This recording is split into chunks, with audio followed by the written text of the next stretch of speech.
Hello. Ahem. Aha. Good morning. Good morning, fine folks of the interwebs, or evening, or anything in between,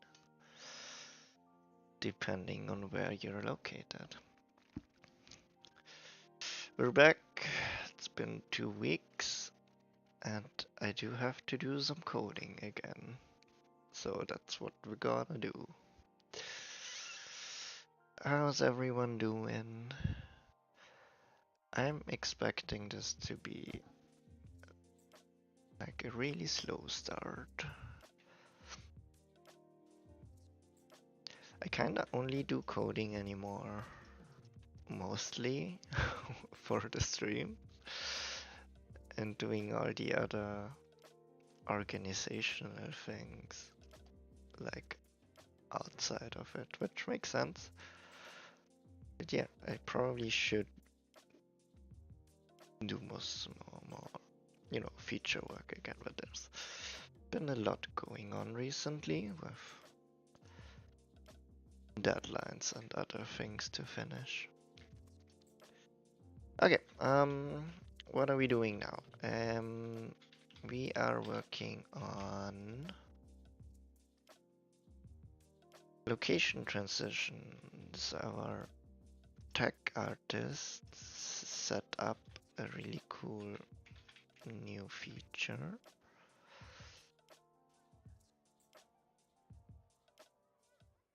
And it works. And we have to integrate it. So the feature is about creating smooth transitions when switching locations. What we kind of want to do is fade out the whole level and then fade in the level on the other side.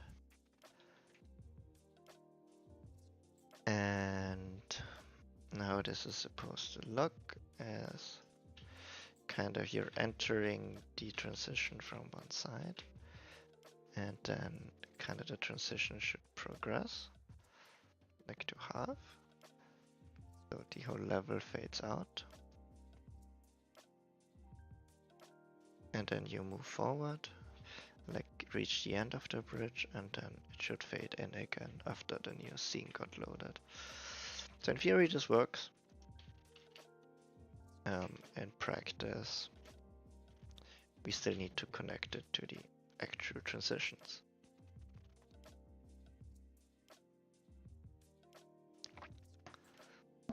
So that is the goal for today, more or less. And right now I'm kinda trying to figure out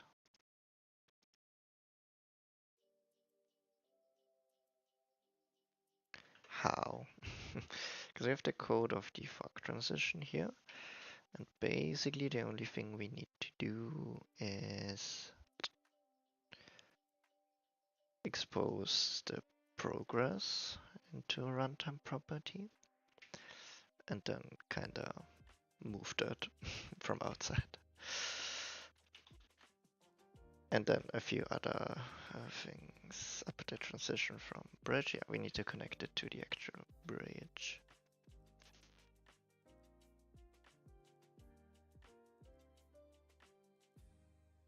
Or what we could also do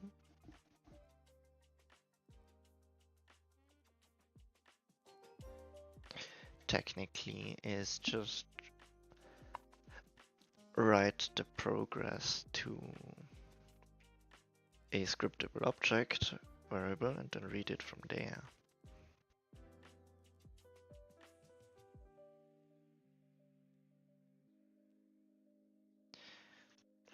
Okay,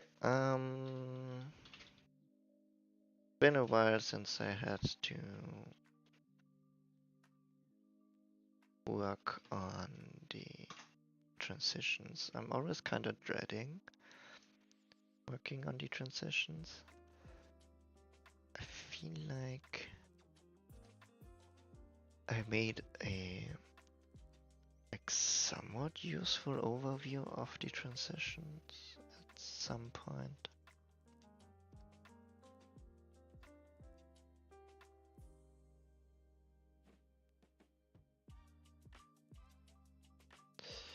I think somewhere in tech.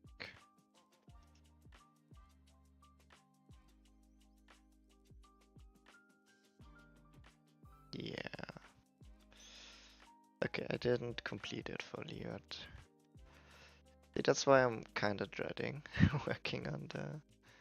Can I open the image?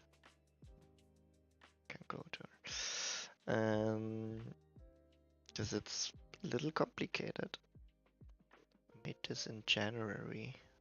I mean, the transition system existed for longer, but I made the graph for it. So this is normally how I start working on a system, and that's why I kinda am, well, I'm mostly glad that I do comment my code and do like actual documentation of features. It makes it a lot easier to understand what was happening when I have to change something, or in this case add, connect a new feature.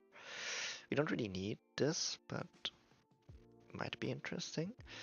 Like our whole map spawning. I shouldn't do streams like in the morning. It's not good for my voice. You're just getting my morning voice always. I should do more streams in the, I guess, evening, afternoon. But like mornings are kind of great because no one else is awake. Normally we have most of our meetings in the afternoon. So mornings are free most of the time. I do have a meeting straight after this at 12. That's the first meeting. But basically we have two systems here working together. It's the map spawn system, which creates the map graph, which is a node-based graph. And then the map navigation system is kind of reading the graph. Or it's not really reading the graph. It's just reading the node where the player is at any given moment. And then each node kind of knows its neighbors. That's what this circle here is. That each node has a reference to X other nodes which it is connected to, kind of. And what we're interested in is, I think, this here. Map location descriptor. Yeah, that's reading data only edit time. The map navigation scene area that sets in the specific location. Oh yeah, no, this is what we're interested in. So this is the location scene, like the actual level with the blockout, like this thing. And then we have a transition scene. This is kind of an empty scene that's persistent. Like when we load a new location, these things get swapped out, but the location, the transition scene, stays persistent between those and can kind of handle the player and the players also in it in a separate scene and is persistent, so we can like do those smooth transitions. We're probably spending way too much energy on this, but we're too deep into this now. So, and I hope this is the last thing that I need to add to this, and then it just works. So the map transition scene kind of handles the spawning and placement of the bridges, and the map transition itself. Let's look into it. Map transition scene, and I think we have a map transition. Yeah, the map transition component lives on, yeah, I think on a bridge. And the map transition scene lives in the, well, the persistent transition scene. So this looks like this. This is kind of just empty and handles the spawning of our transition bridges, which should have, okay, Bernie remove them from there, which have like the whole transition logic. I guess this is where we need to connect the fog transition. Another question is if we put the fog transition, because the fog transition, the whole fog effect is screen space, it's just the camera, I think.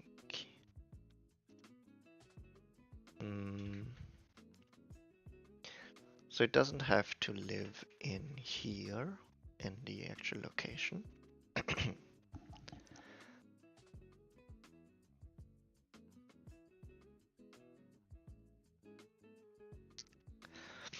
It can live outside of that, so I might be putting it either with the player or with the transition scene. I think I'll be putting it with the transition scene.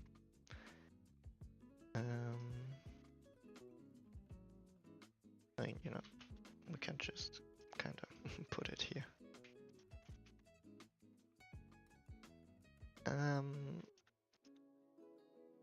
The easiest thing, of course, would be to have it controlled from the map transition scene.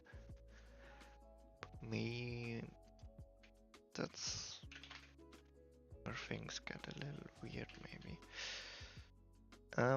We are interested in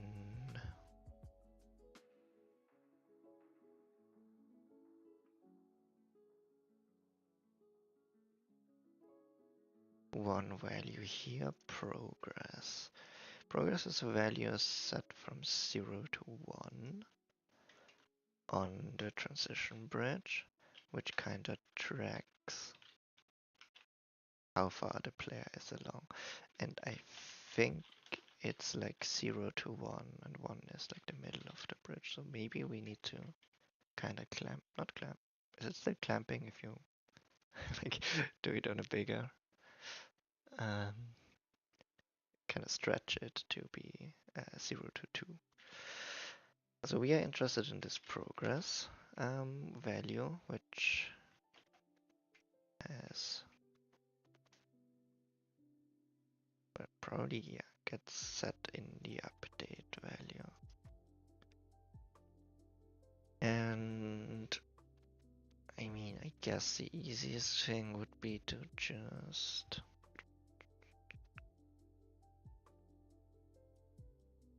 honestly,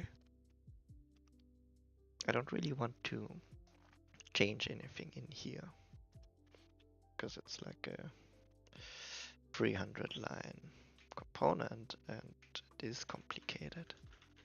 Oh, that's actually what I wanted to get at first. I kind of themed to better understand it for myself. I themed the whole transition logic around, and it was also a time where I was traveling a lot in planes. And what we do with the transitions is actually you move on the bridge and then it kind of takes off into the sky and it's like 100 units above, which we technically, well, we still need it. We need to get the bridge and the player out of the way. Then we load the new scene in, and when this is finished, like the bridge kind of lands, gets attached to the correct entry. And then like the fog disappears. Yeah, so that is what's happening. And that's why we themed it around like flying. Because you have like all these different states.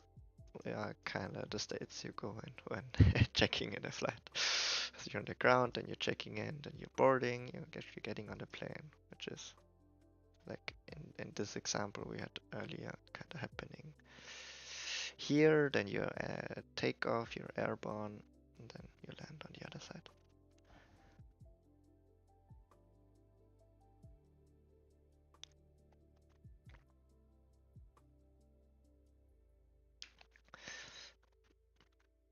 Okay, but ideally I don't want to change anything in here, and ideally I want to get the reference from the current transition. I can't get it from here actually.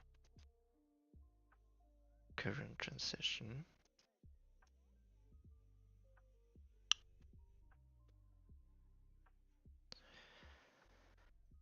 And I guess maybe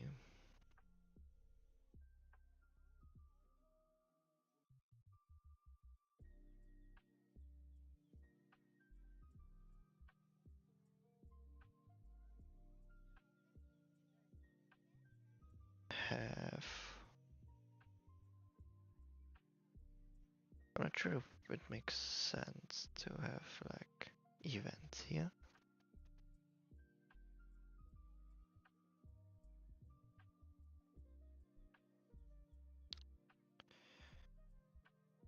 Normally, like where does current transition get set? Only here when entering.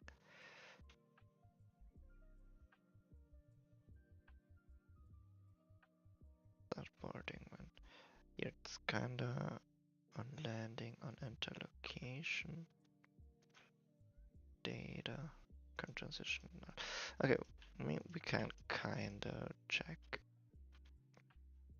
Like let's just start adding properties and see if they're useful. We will need to make the transition public. Just a read only current transition. And then for ease of use,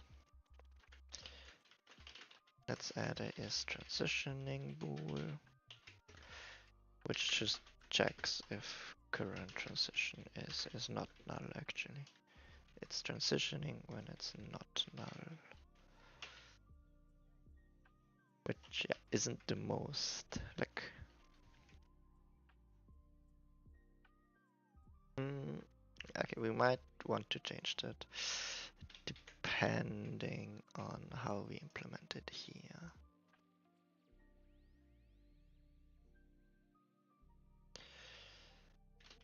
That still require component map transition scene up here. Oh, I need a type of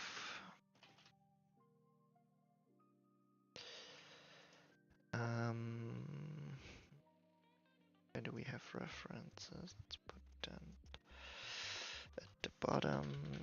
Make a serialized field and actually read only field private map transition scene,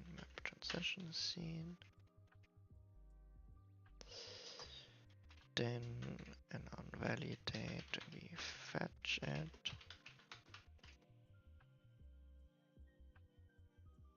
Alright, so far so good. But technically what we could do is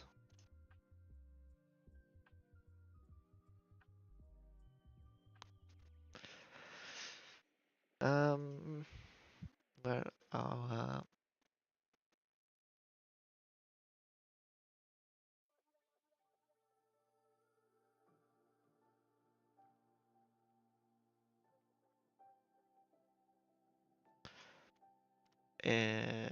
well, our tag guard is implemented it like that it is a coroutine.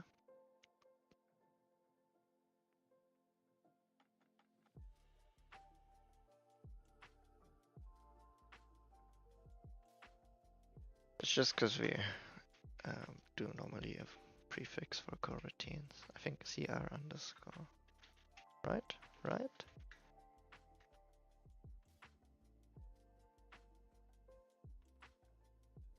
Oh no, CO.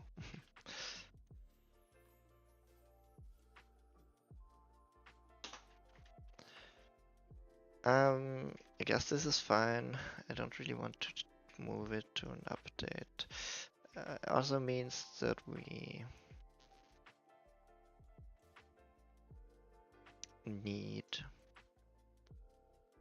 needing this. So yeah, we do need.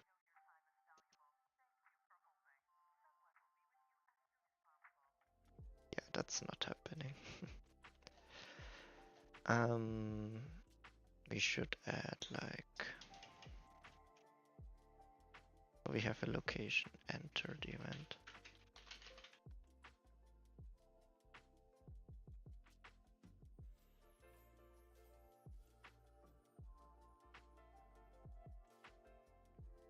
Let's do transition started and transition finished event. What harm can come from this?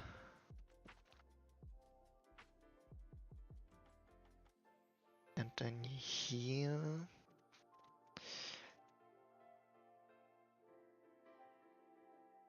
where the transition gets assigned,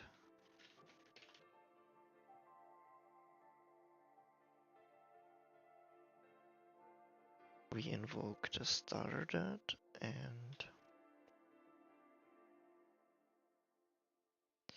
here the finished.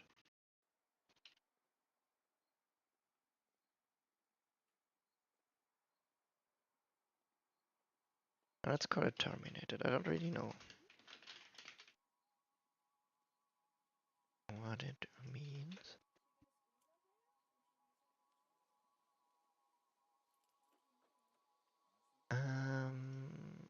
Okay, so what we need to do here now in the enable.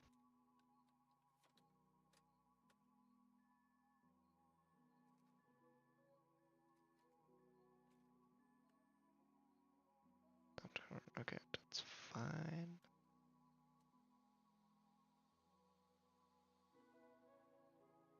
Mm.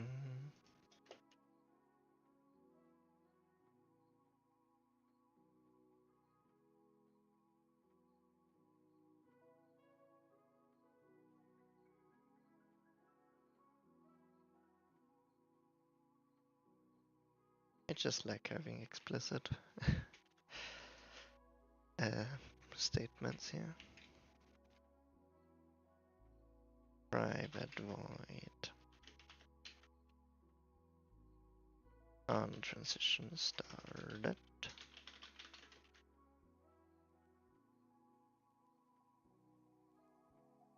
But technically, we could just plug those in, I think.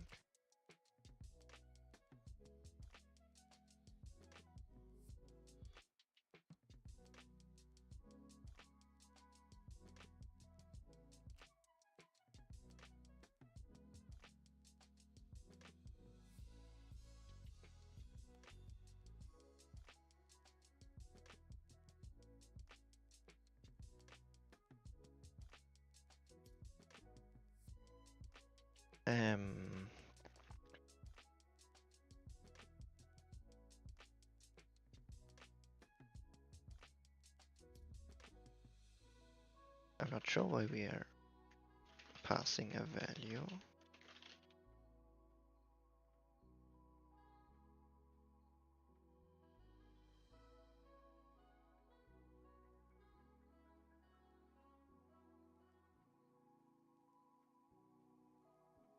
Because I guess it would just be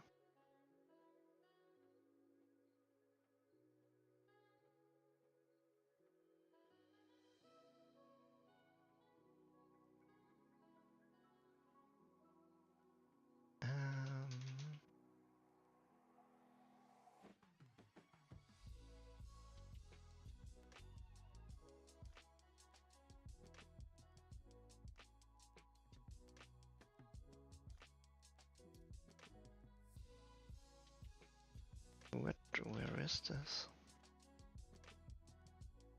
Oh no, why are there properties down here?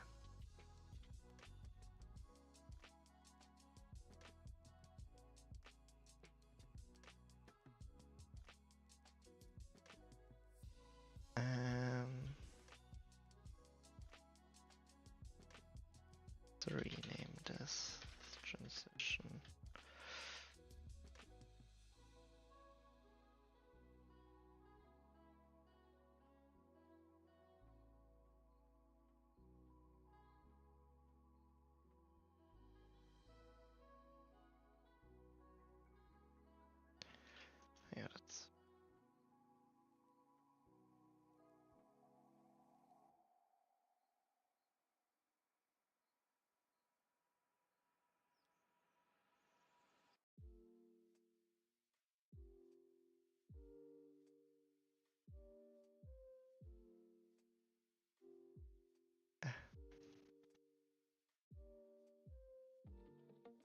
That's not necessary. I just like it better that way.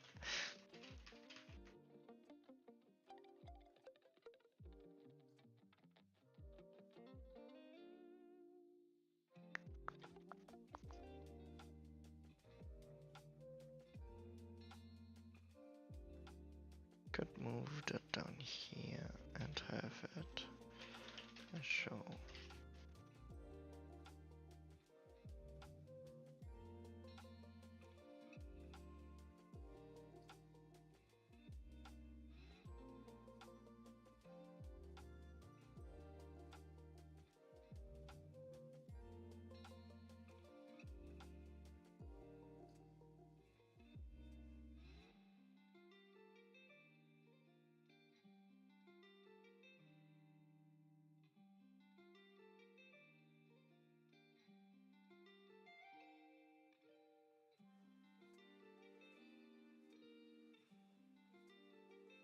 The references here. I guess curves.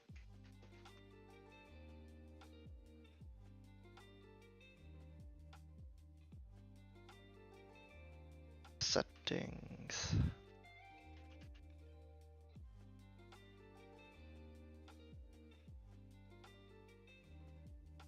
And I guess debug.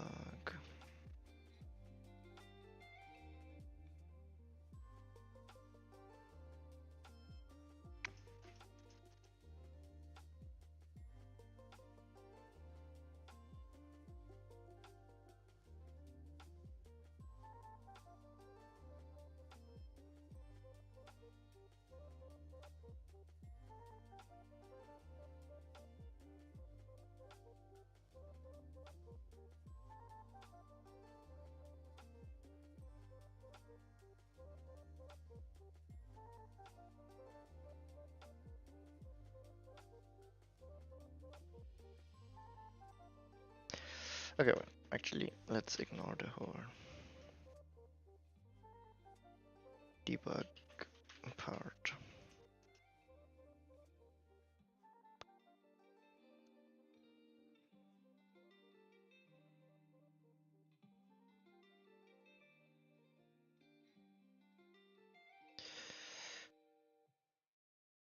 Oh, time for a B-read.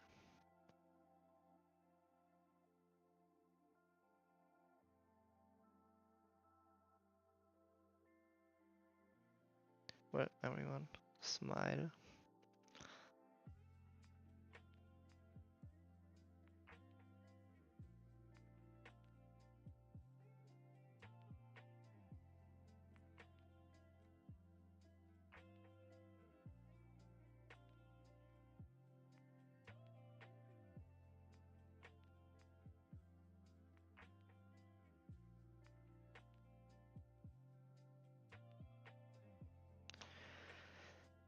Yeah,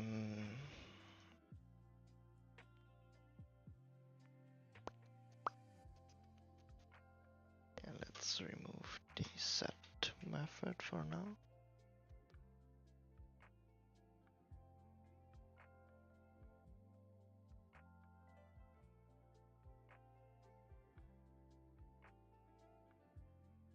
The private float.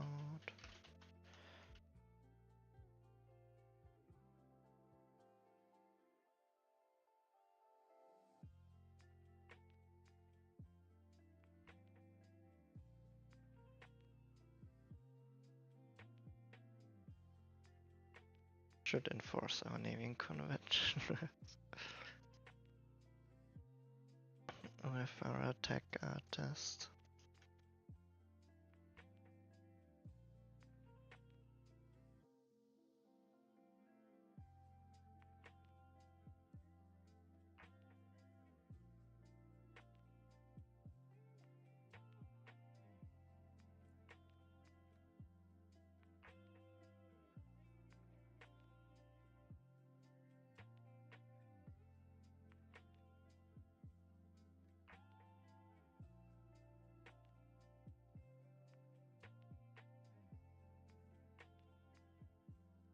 Probably is a faster way of doing this.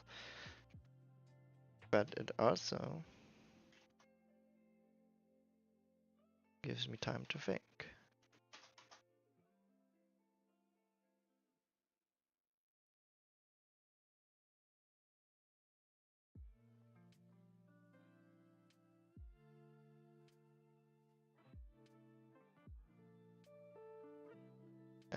Think about life choices.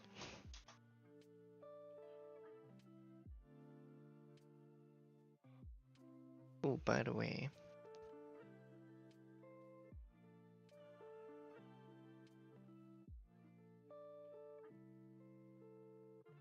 how's the internet?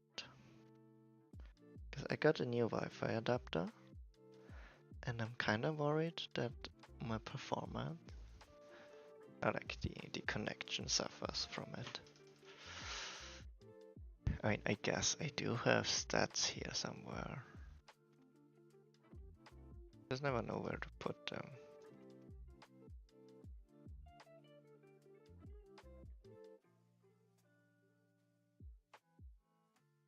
Because stats blocks are always so big.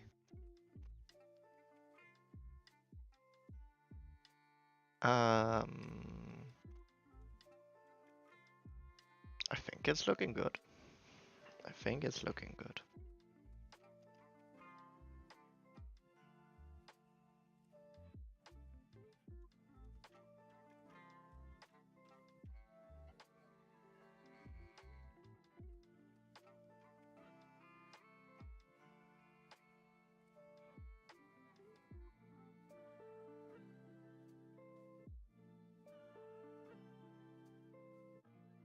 Okay. So transition progress stored in here, clamped. Okay, that is fine, I guess.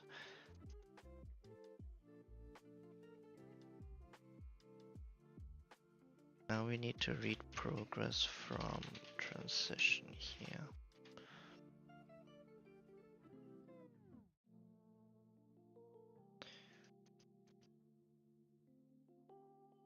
Yeah, I don't really like having that in a coroutine, to be honest.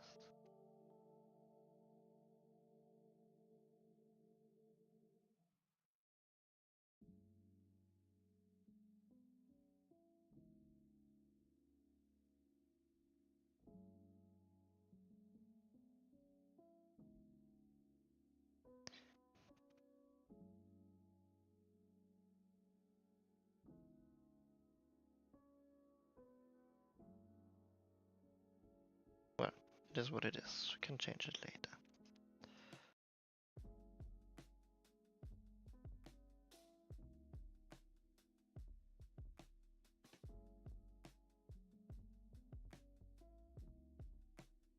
So we can move those all to private.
Okay, we know that this only runs when the transition is running with the current setup.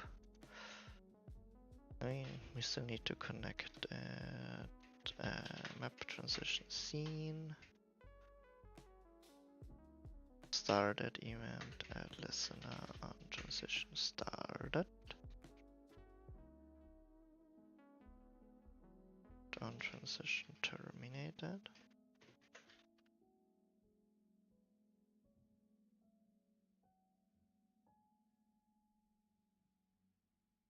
Then remove them again.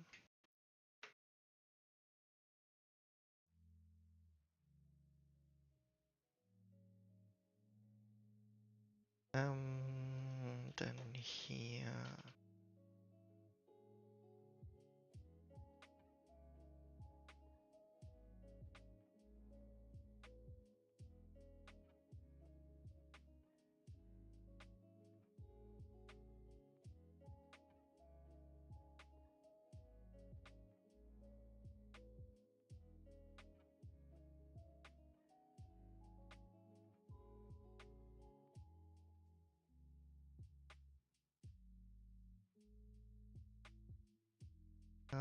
Then we also need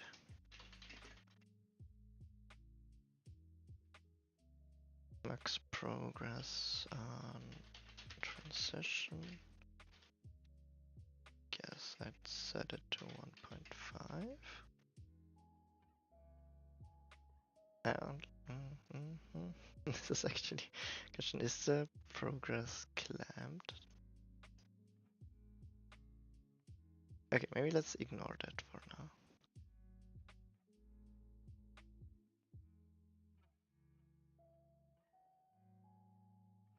Maybe we need to do a bit of a different solution there.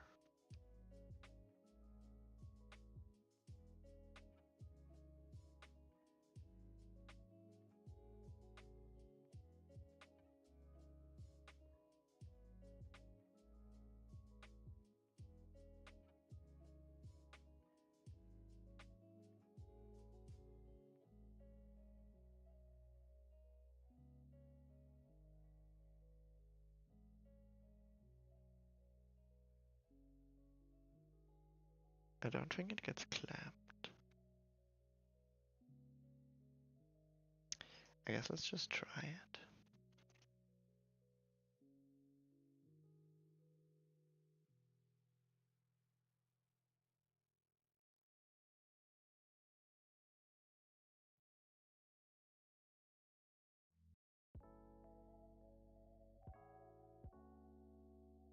Why would it be 0 less than 0.06?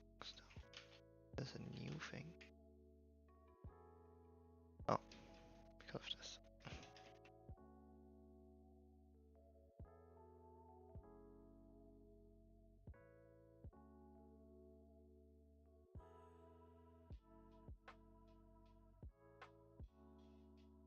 Okay.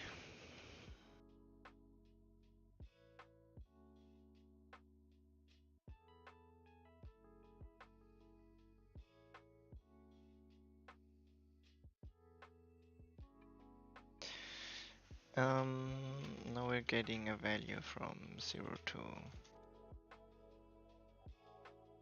like 2 here. Or like 0 to 1.75, and we want to put that into 0 to 1. So what we need to do, yeah, math, is to... There probably is like a method for that, right?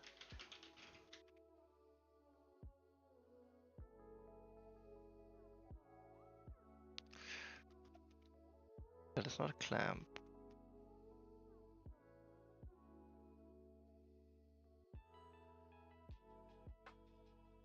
I mean, I guess then we'll just have to... So we kind of do the percentage of what it is from the max. So the actual value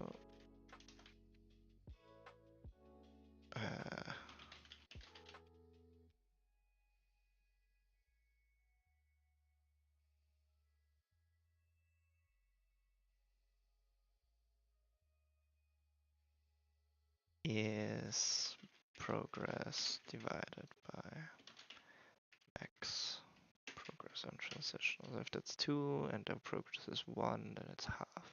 Okay, yeah.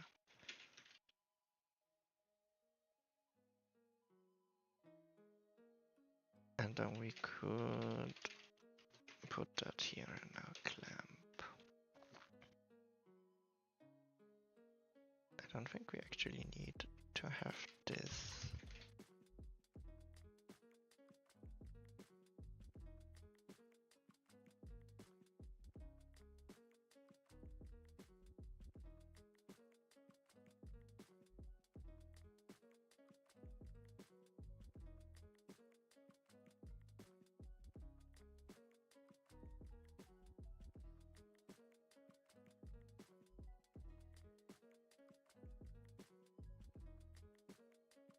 I mean, technically we shouldn't need to clamp it,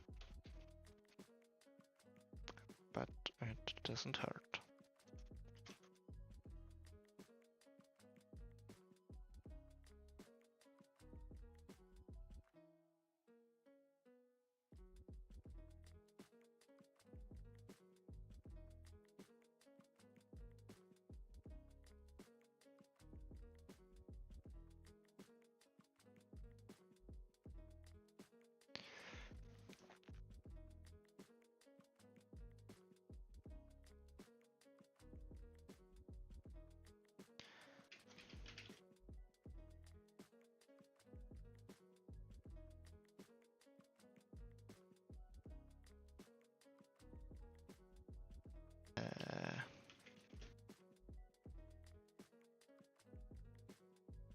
Get like this.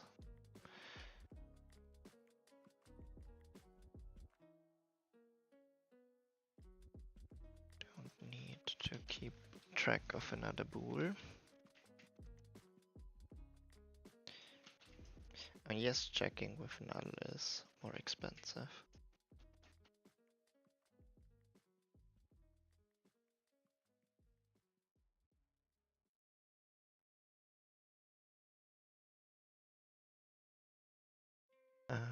Store initial values.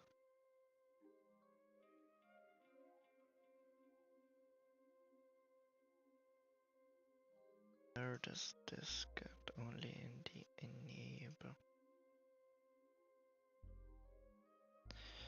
From the settings, okay.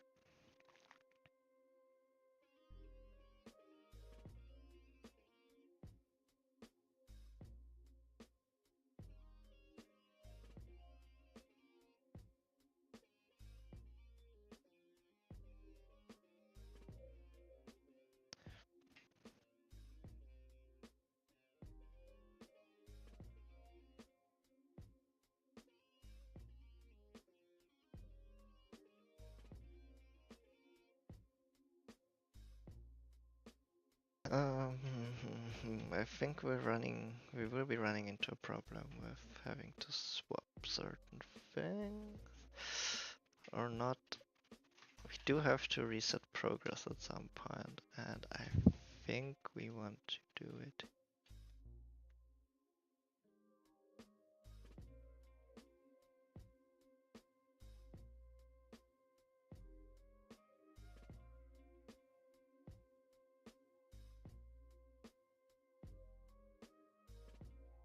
Oh wait, also this doesn't work like that.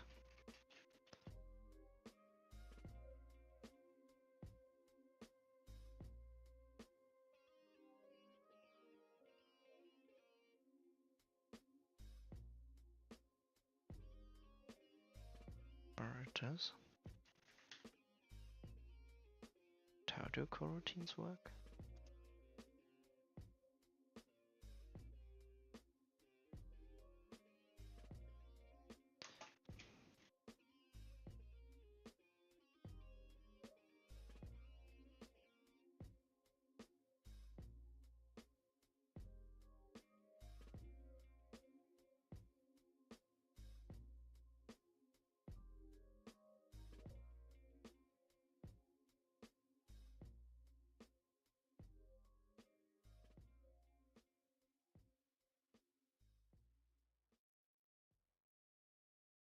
I kind of want to have a coroutine here.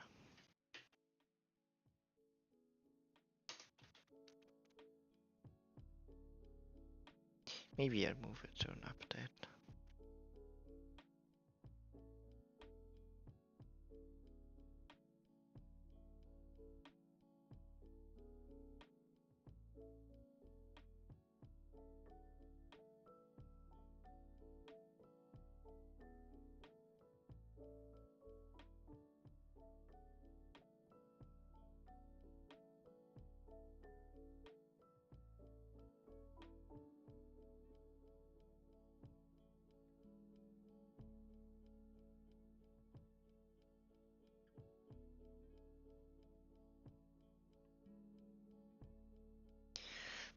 Oi. Hello, Allegra. Good morning. I'm doing fine, I think. The air is... I don't do well with cold and dry air, so it's not ideal here in Vienna or Austria in general.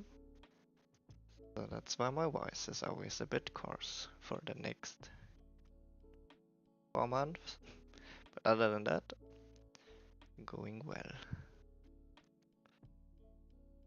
How you doing? How's the cosplaying coming along? You'll be at Comic Con. I'll be at I'll just be a visitor at Comic Con on Sunday probably. Cause I managed to get a ticket. Like I didn't pay for it. Just it's always pays off to know people who are organizing things. Or help in organizing.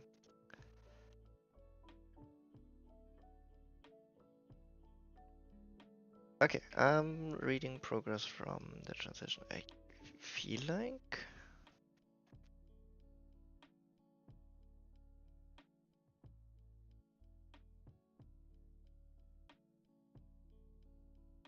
we have most things here set up.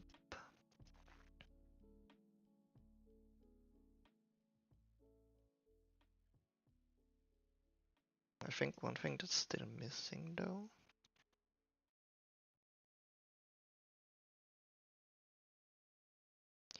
Reload Unity.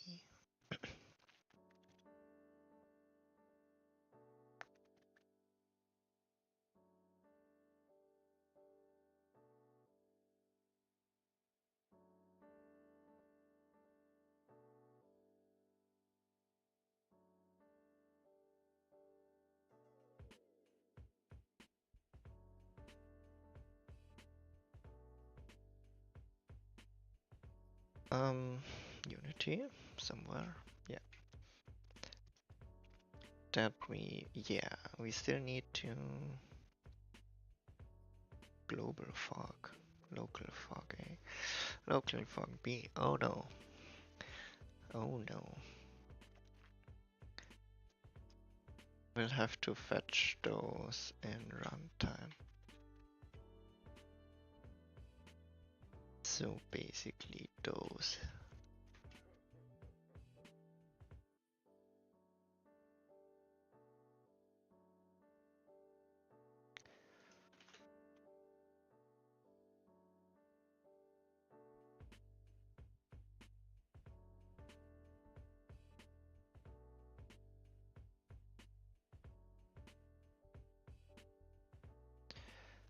So the global fog is the height fog, and the height fog lives on the player.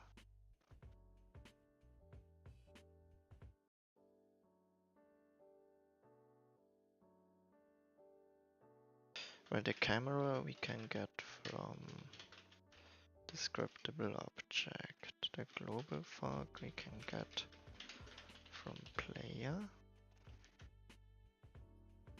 Or put it in Scrapper. That makes more sense. Local fog A and B are a bit harder to get.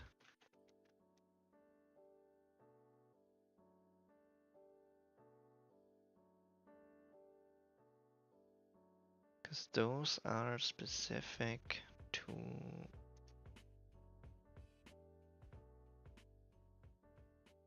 the map transition.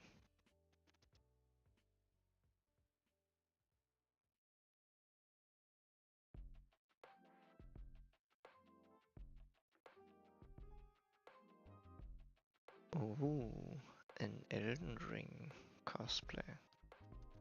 That sounds cool. It sounds like armor. Either a lot of armor or like no armor at all.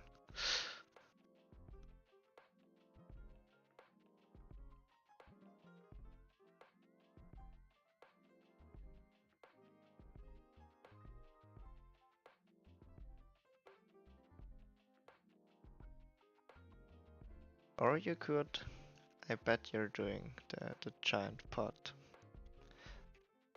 Honestly, would be a fun cosplay, but probably a bit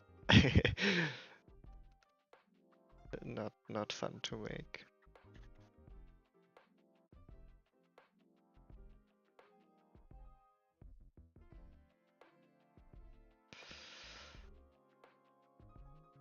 Prosthetic arm and a dress. I should actually know. I mean, I haven't played Elden Ring. I haven't really been too deep into the lore yet.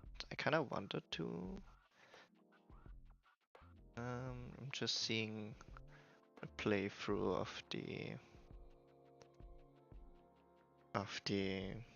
what's it called, the DLC right now. I would never play a Souls-like probably. Started playing Hollow Knight. It's the closest to Souls like I will get, but I'm not continue playing it. But I'm doing a lot of research for Souls-likes, or like getting a lot of gameplay footage and analysis. Because if you're doing any game with like exploration or fighting, there's a lot to learn from all the Souls adjacent games out there. But yeah, kind of a shame that I can't play them.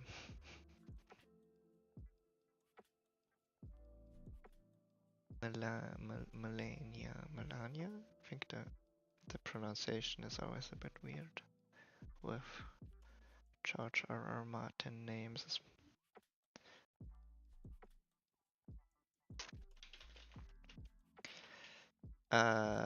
What did I want to look up? Yeah, fog. So we need to fetch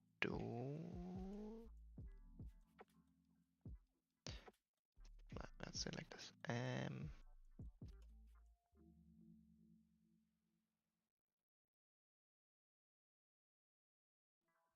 We get from transition.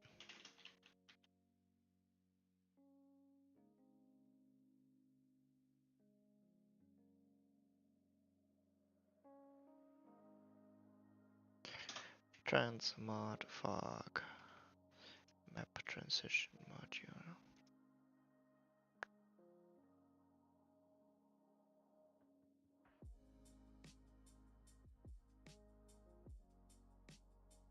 I guess we just need to adjust. Yes, good luck in waking up. It's not an easy task. And then like actually getting up as well. Takes me a lot longer now that it's winter. I mean technically it's brighter outside in the morning. Yeah.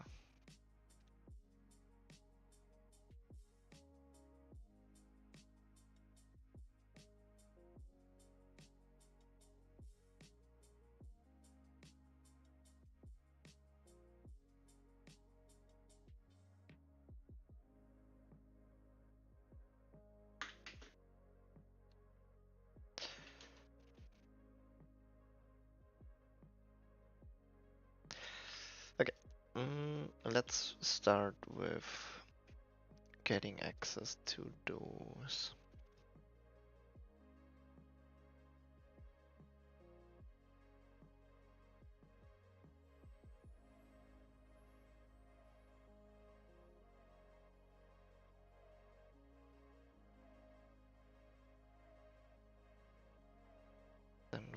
move them here.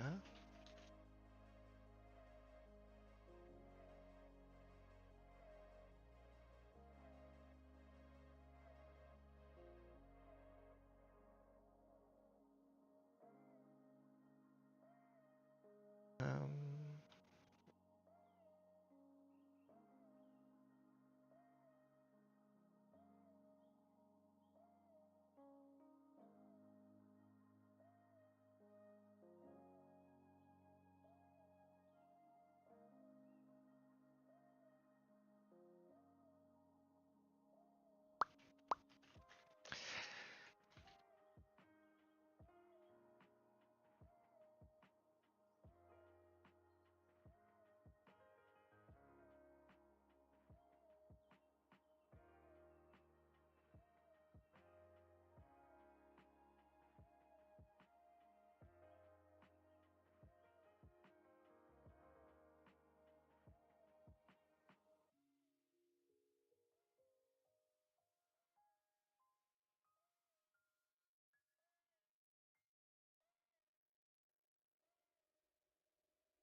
um, okay. Fog A is fog module alpha. Oh,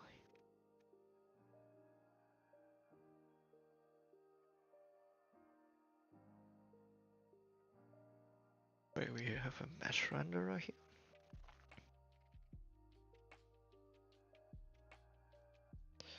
We can just do a renderer as well, right? Yeah. No need to be explicit here.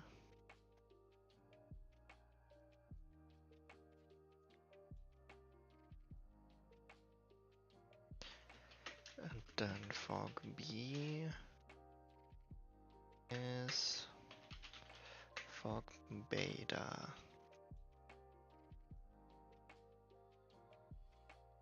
All right.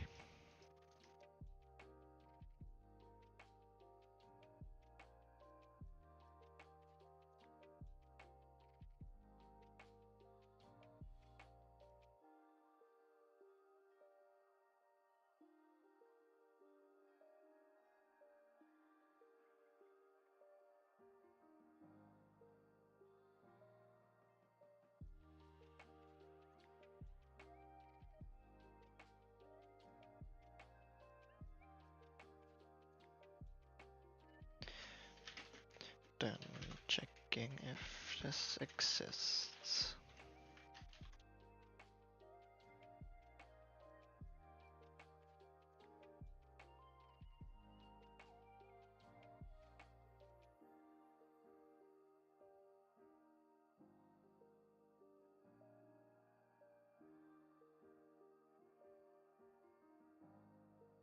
Okay.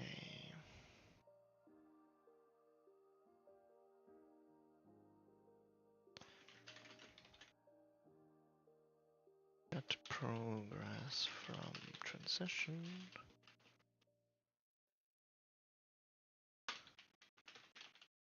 Calculate values. Technically, we only need to calculate it. It exists. Guess. State global fog.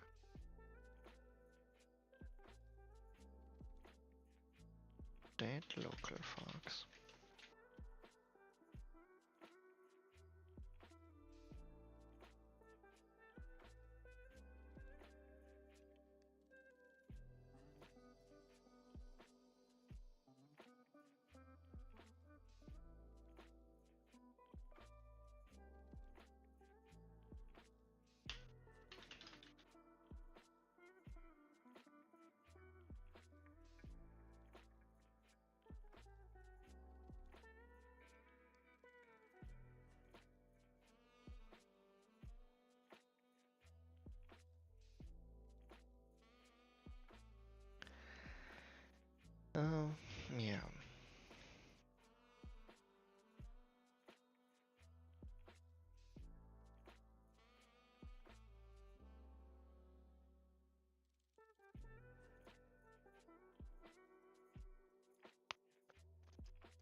Let's put it here.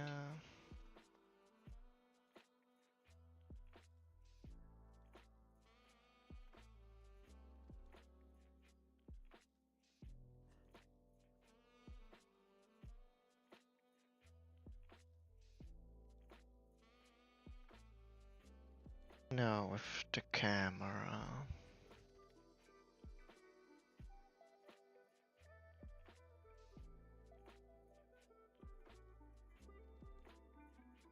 What do we do?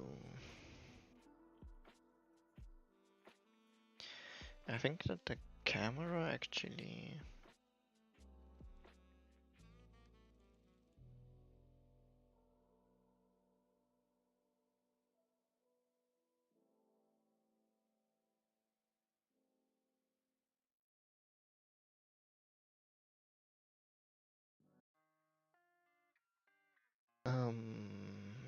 maybe we should put this.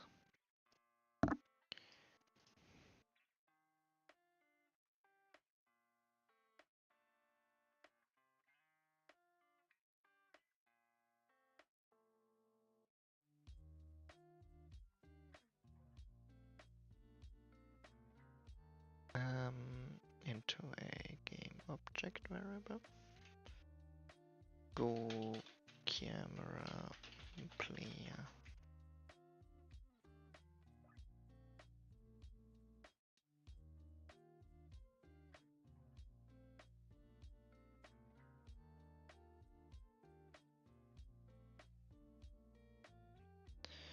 Then assign it from here.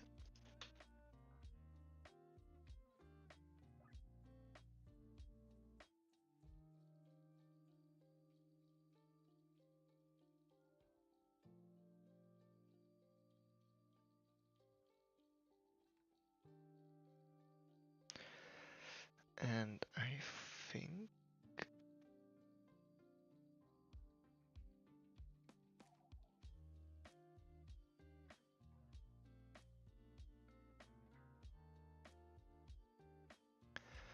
I thought that we have the height fog on the player as well. Oh no, we don't. We have it on the camera. On the camera target group.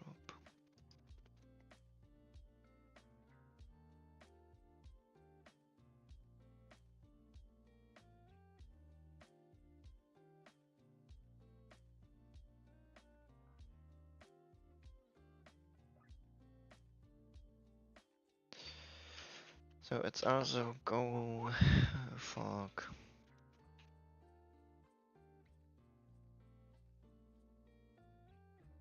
Over.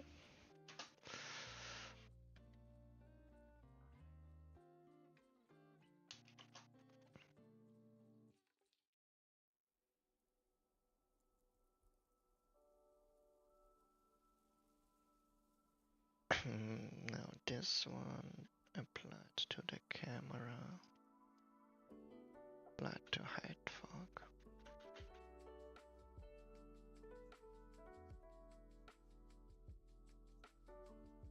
Okay, what we can do now.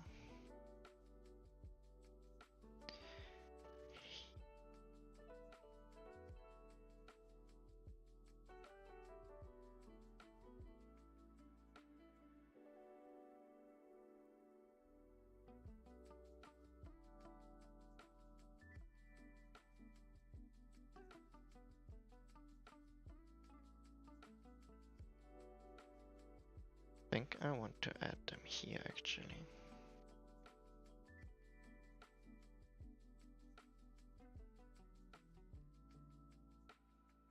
At least the camera.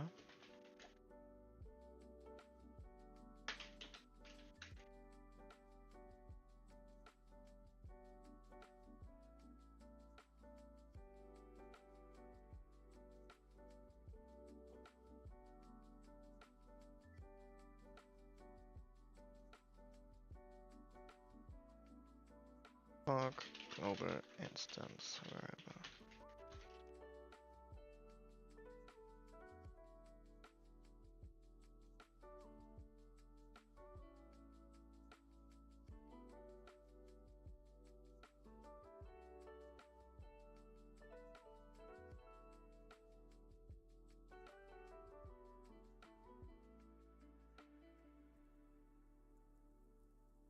inventory interaction set variable. Okay.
Runtime value if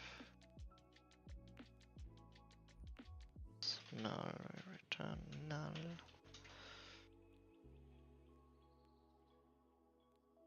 Otherwise,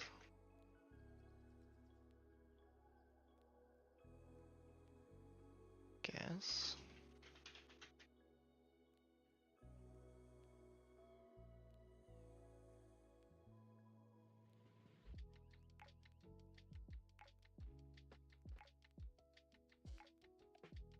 And global fog renderer instance is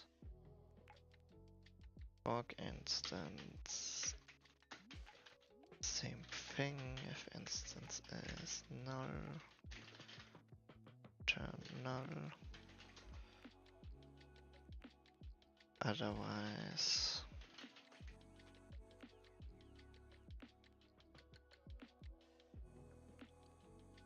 I think we can do that.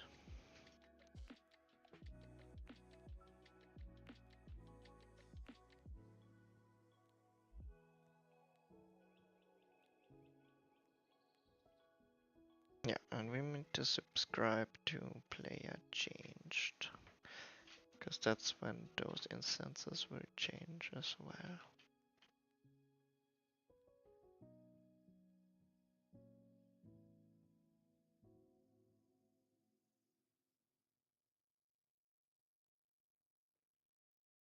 Player instance changed.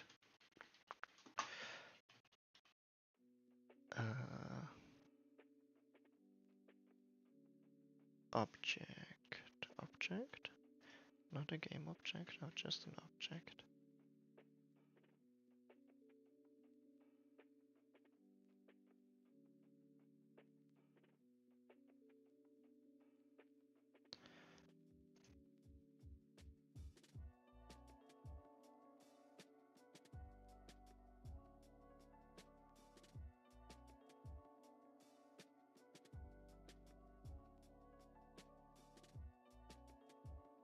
Technically, I can just pass null.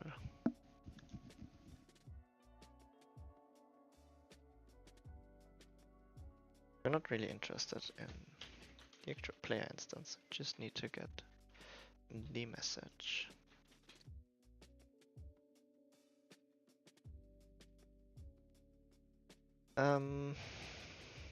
But we need to get the camera key.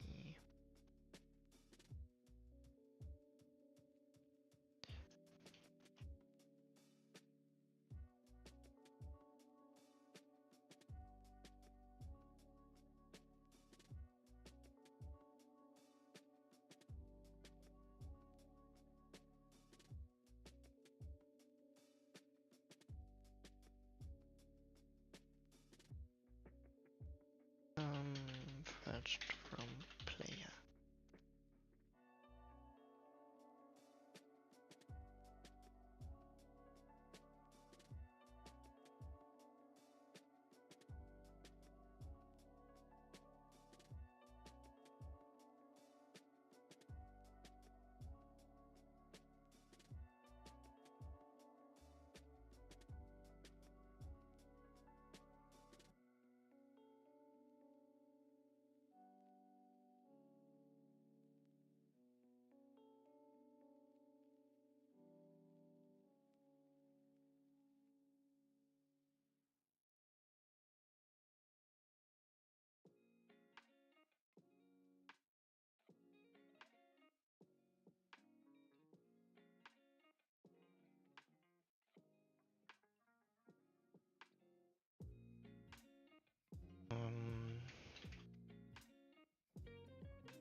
I think I could also do...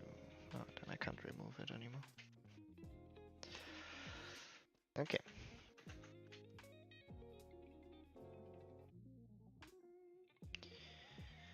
Now set up in the reference.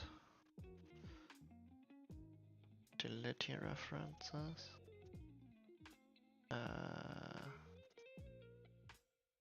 Yes.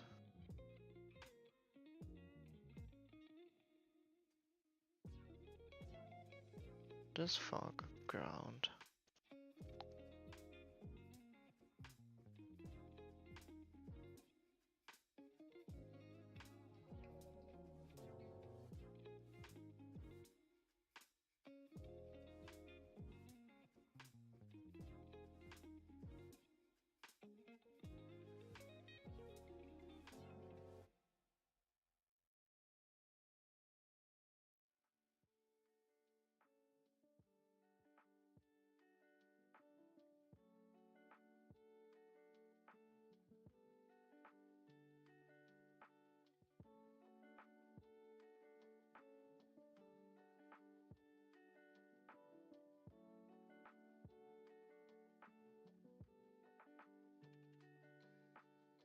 Oh, that's the ground fog. Okay.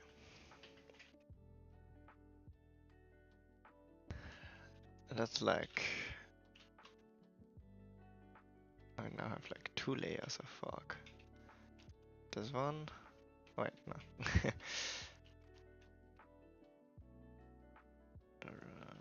Well, we'll see. Okay, technically, I think we have everything set up now.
Okay, I'm not sure if this here is connected at all.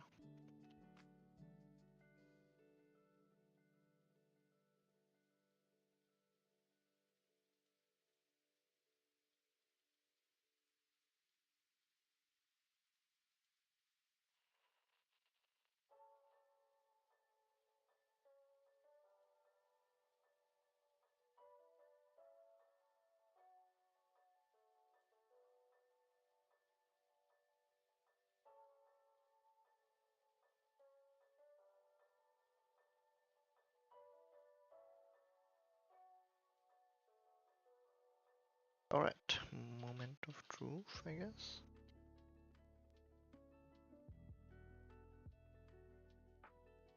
No, I didn't do it.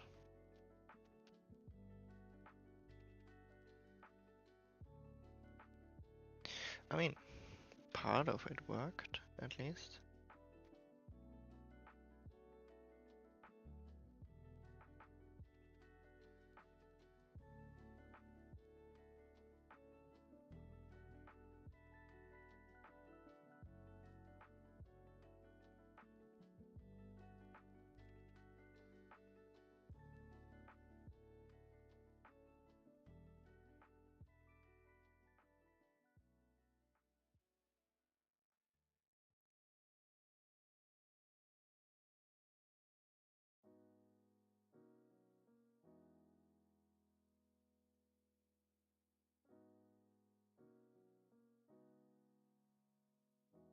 Oh wait, I think it did something, though.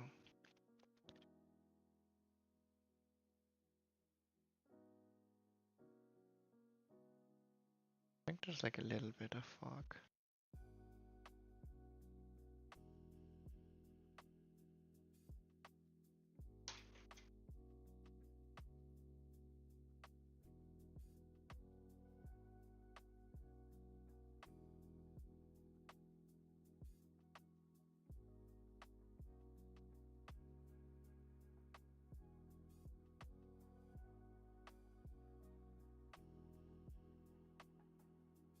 Alright, let's do a good old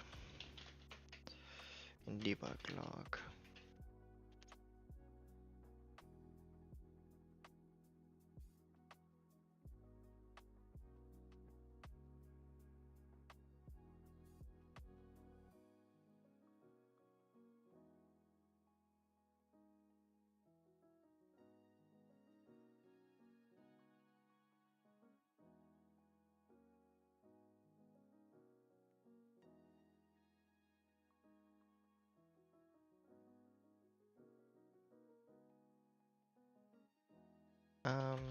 Debug.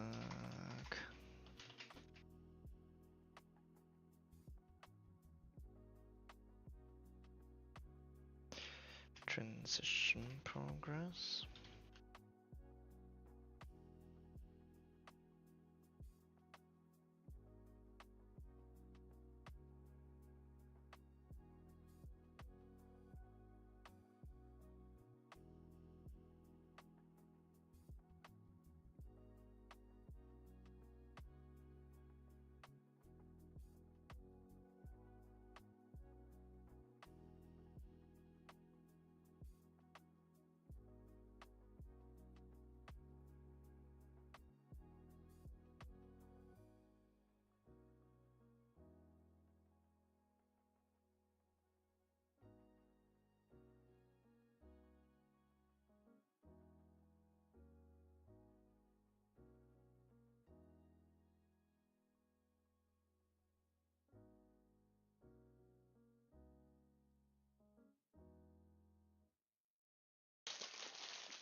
Okay, let's see.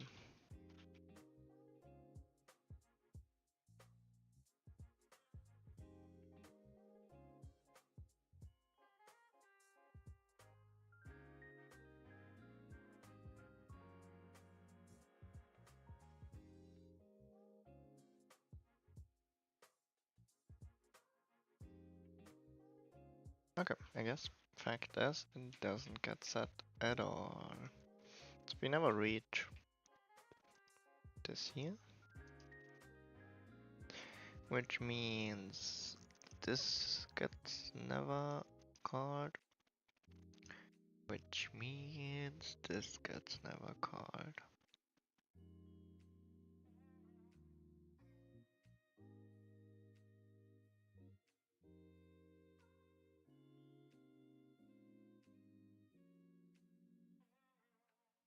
Which I guess means this gets never called.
I mean, I kind of think it's better that nothing happens than just random things happening. Because nothing happening is easier to debug.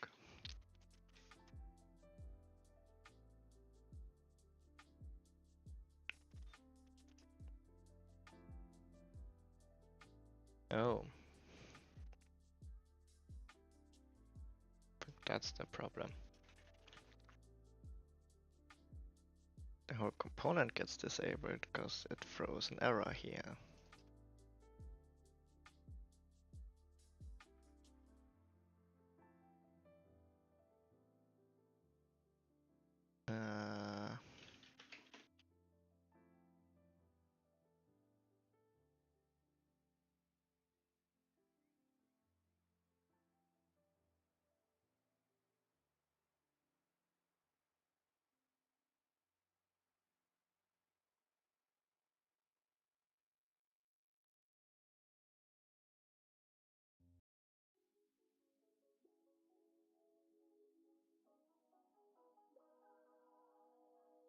So we need to have a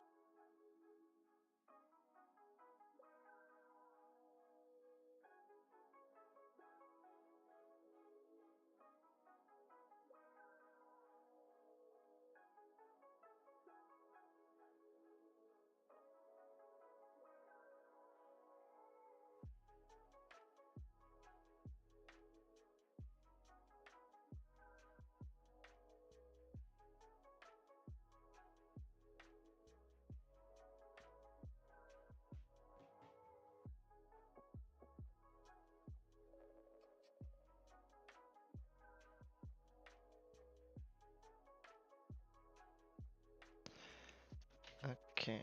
This normally gets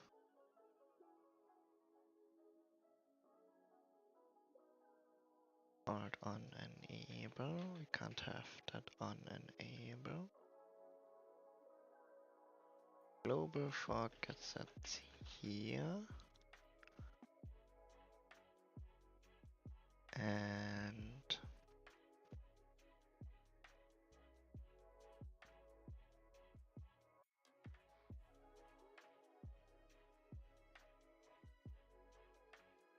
local fork gets set here. Alright.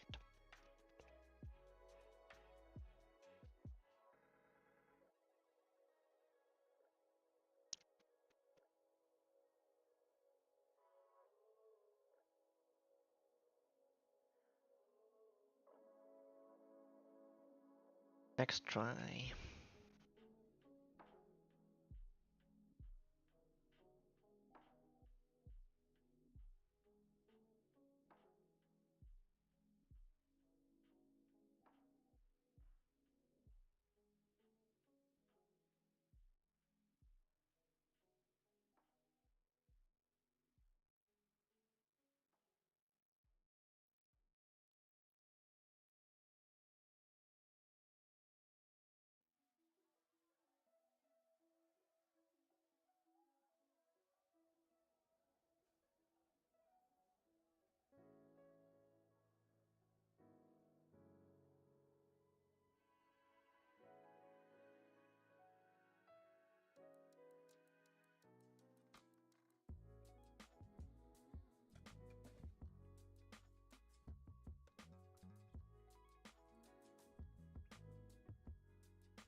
Okay, let's see.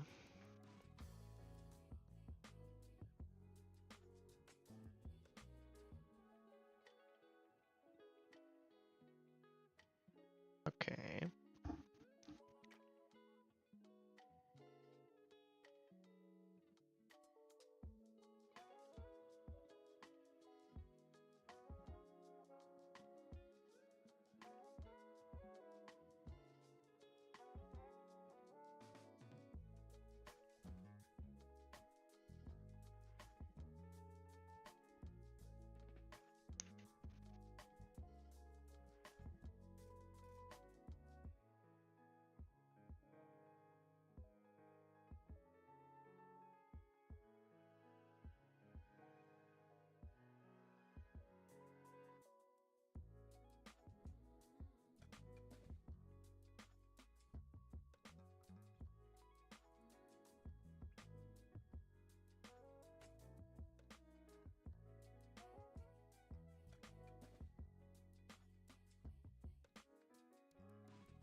Let's try.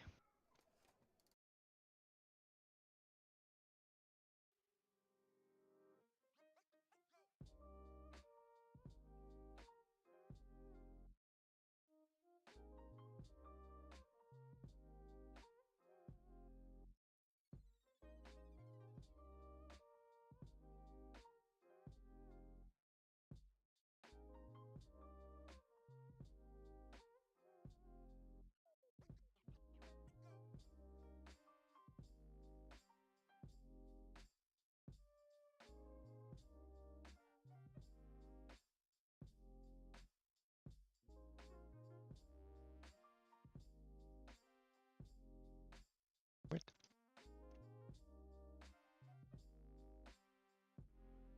Why are there updates everywhere?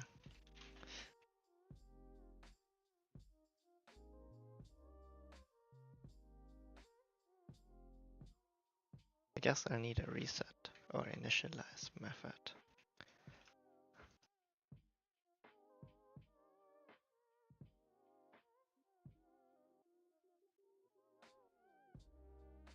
Yeah, not the most efficient way of doing this, but I can read Boardgame Geek updates on the other while waiting.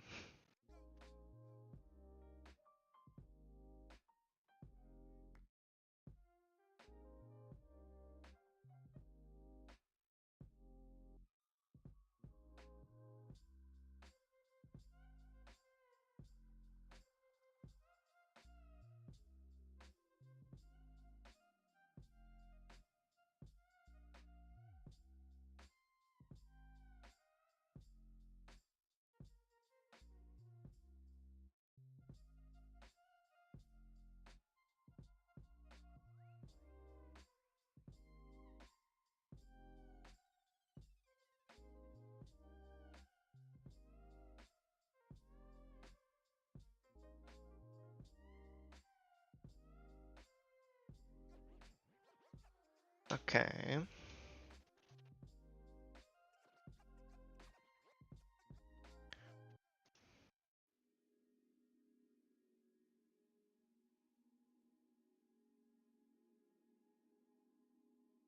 Alright, I feel like it's still... Oh wait, it's still going. Okay, that's fine.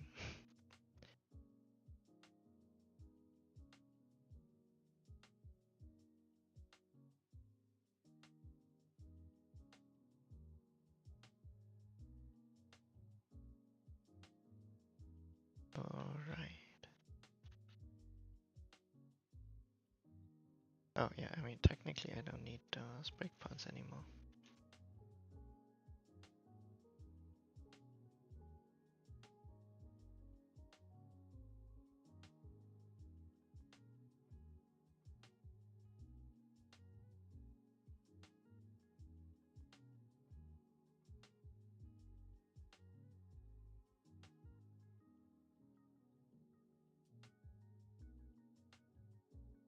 Okay.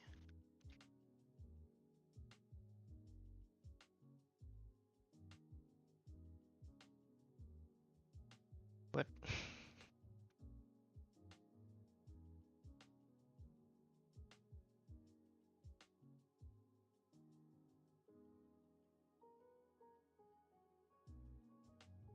Okay, I think something is seriously wrong now.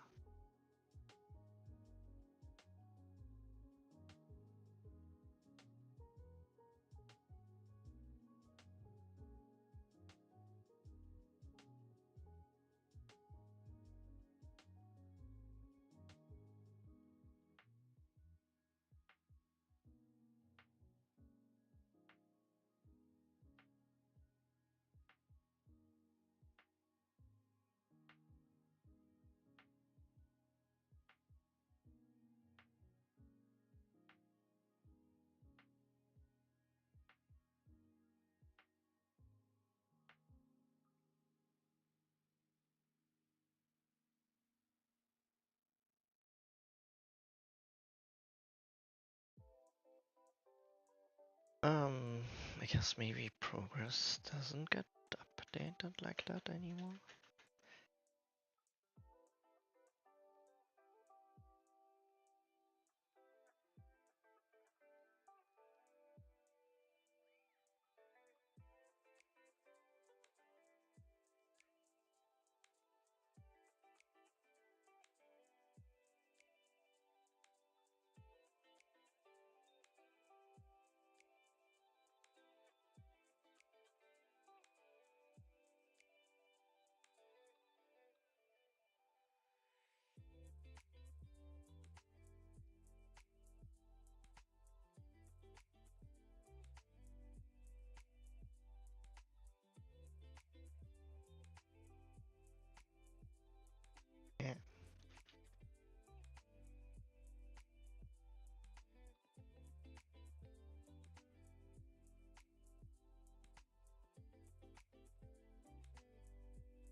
Okay, I guess we can't use that progress.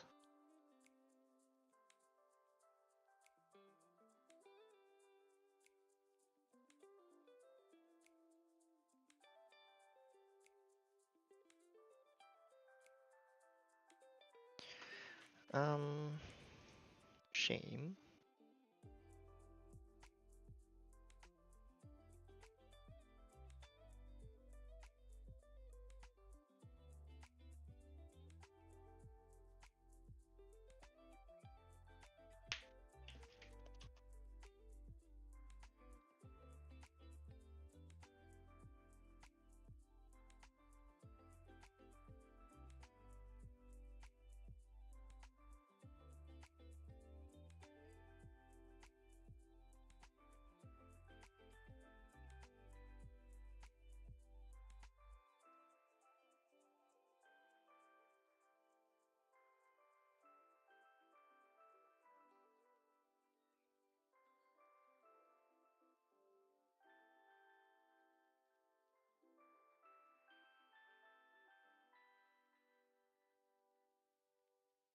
A2.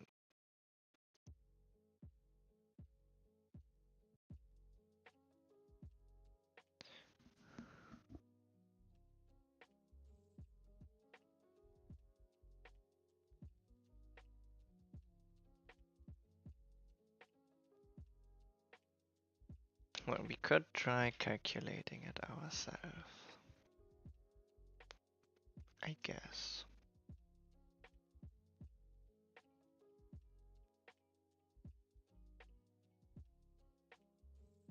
First of all, uh,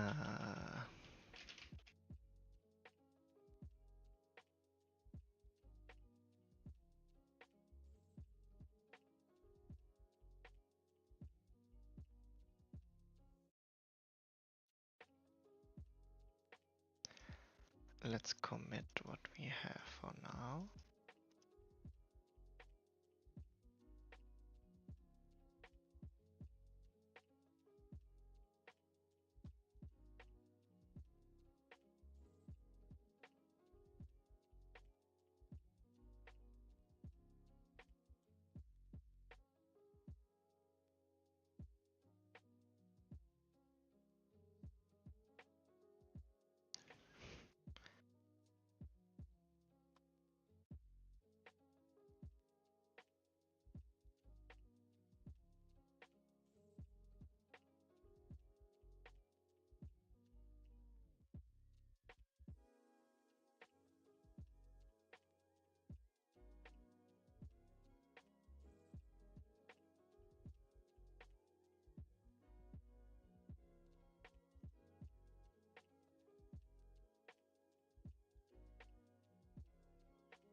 Okay,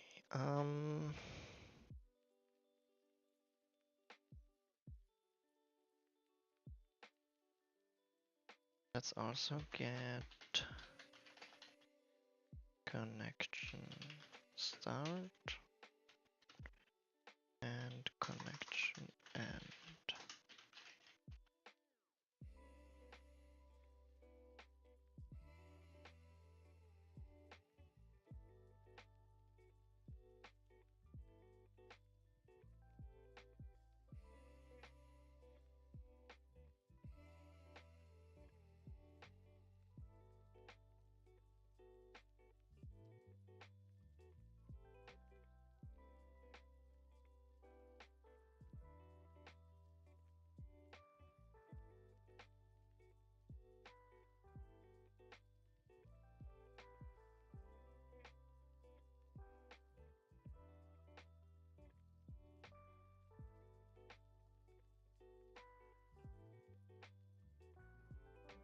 Connection end is then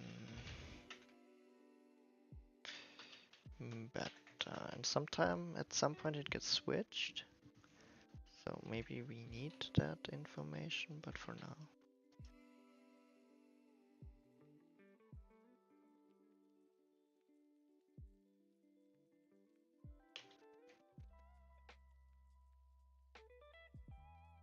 Oh, and we also then need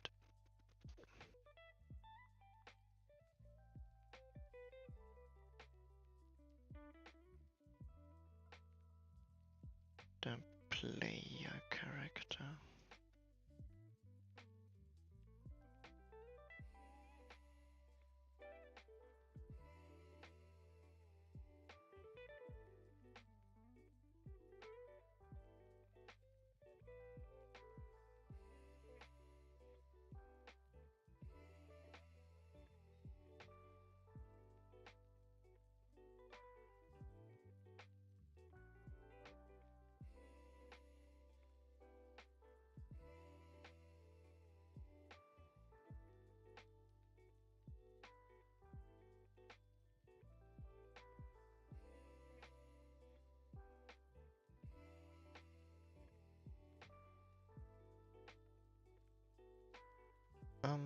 Okay, calculating progress.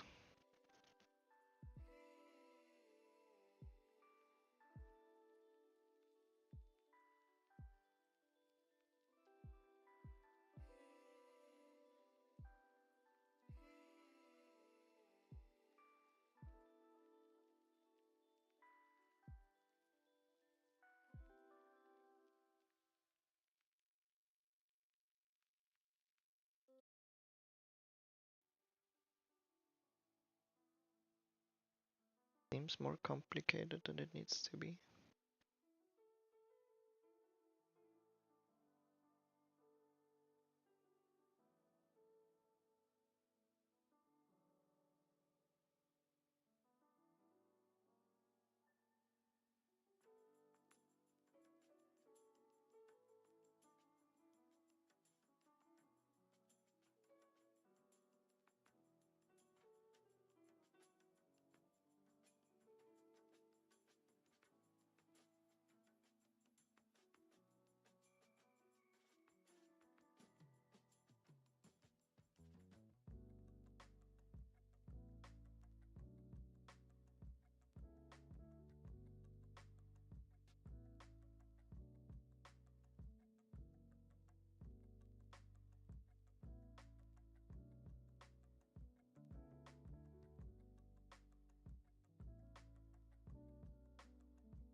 Eh,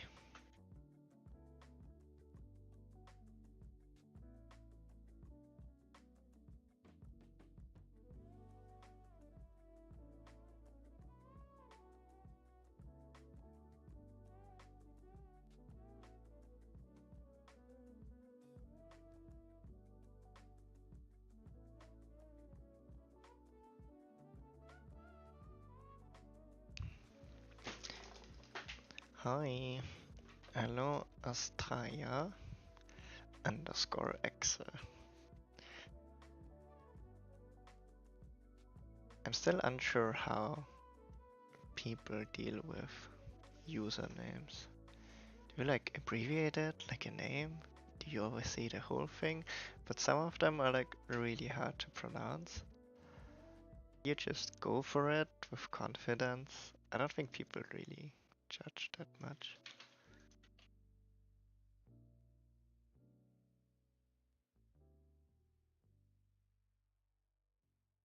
Hello, yeah, I kind of figured. I did recall that username. That's the good thing if people have similar usernames on like all platforms. Kinda makes it easier to recognize. But then otherwise with other people who don't have similar, it's a bit weird when they get like in chat and they like suddenly there's like a person in chat talking to you, like they actually know you pretty well and like dropping things, but I don't recognize the username, and I'm like, I'm not sure who this is, but it seems like we know each other. So yeah.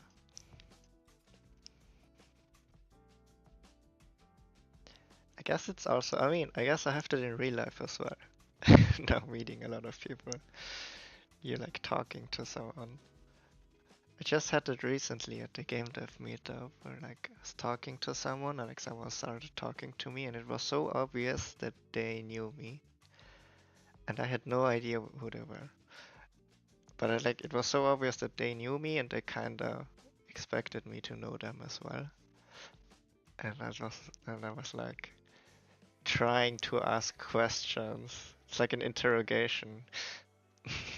Trying to ask questions to remember without, blowing my cover. Ay, ay, ay. Yeah, it's like if you only know people from like remote work and you've never actually talked that much with each other, like seen each other in real life. It's hard recognizing, I think. But yeah. So,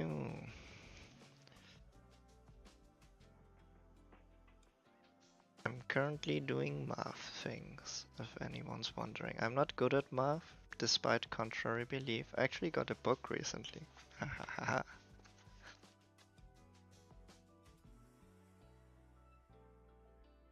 See, but I haven't opened it yet.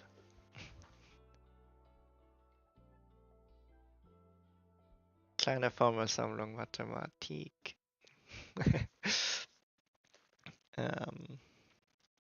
I could open it now. We could do an unboxing. Yeah, let's do that. I mean, well, ha. I don't really need it right now, but I can normally. I just want to open it here in the corner.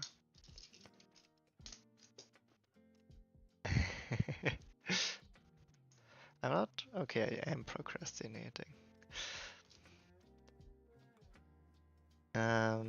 So okay, book Kleine Formelsammlung Mathematik from Hans Joachim Bartsch, 8th edition, published by Hansa. How you do those things, right? Man, it's very well packaged. I got it from, I think from Thalia.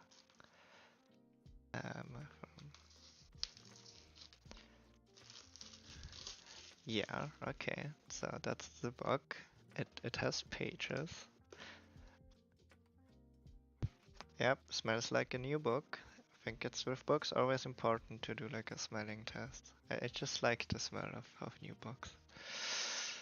And it's a math book, and it has like, I hope, all of the important algorithms and things I need for doing math.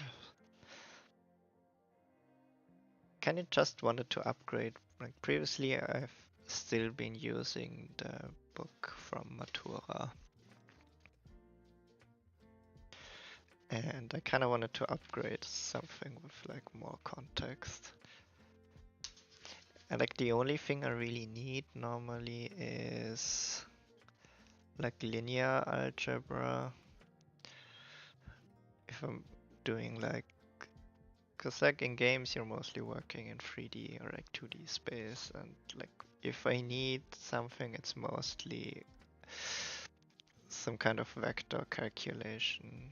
So it's like geometry or something with algebra to do like weirder transformations. I mean, in integral, you kinda could use that if you're like doing like curves, like experience curves and things like that. Um, I did use that once to like analyze an experience curve and like to try to make it fit all the values that we need. Or like we had like a certain amount of experience we wanted to distribute from like level 1 to 100, and we kind of needed a curve for that. And that's when integral comes in handy. But I probably will need geometry demo. So let's go there. 79. Yeah, elementare und analytische Geometrie. But actually I should be doing it like this, but then I can't read it anymore. So yeah.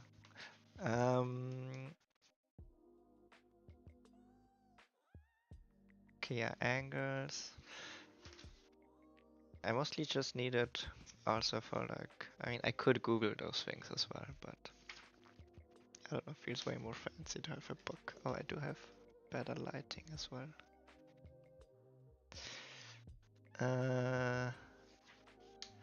The problem now is I should like read through it at some point, or like at least skim through it to know what things are in there.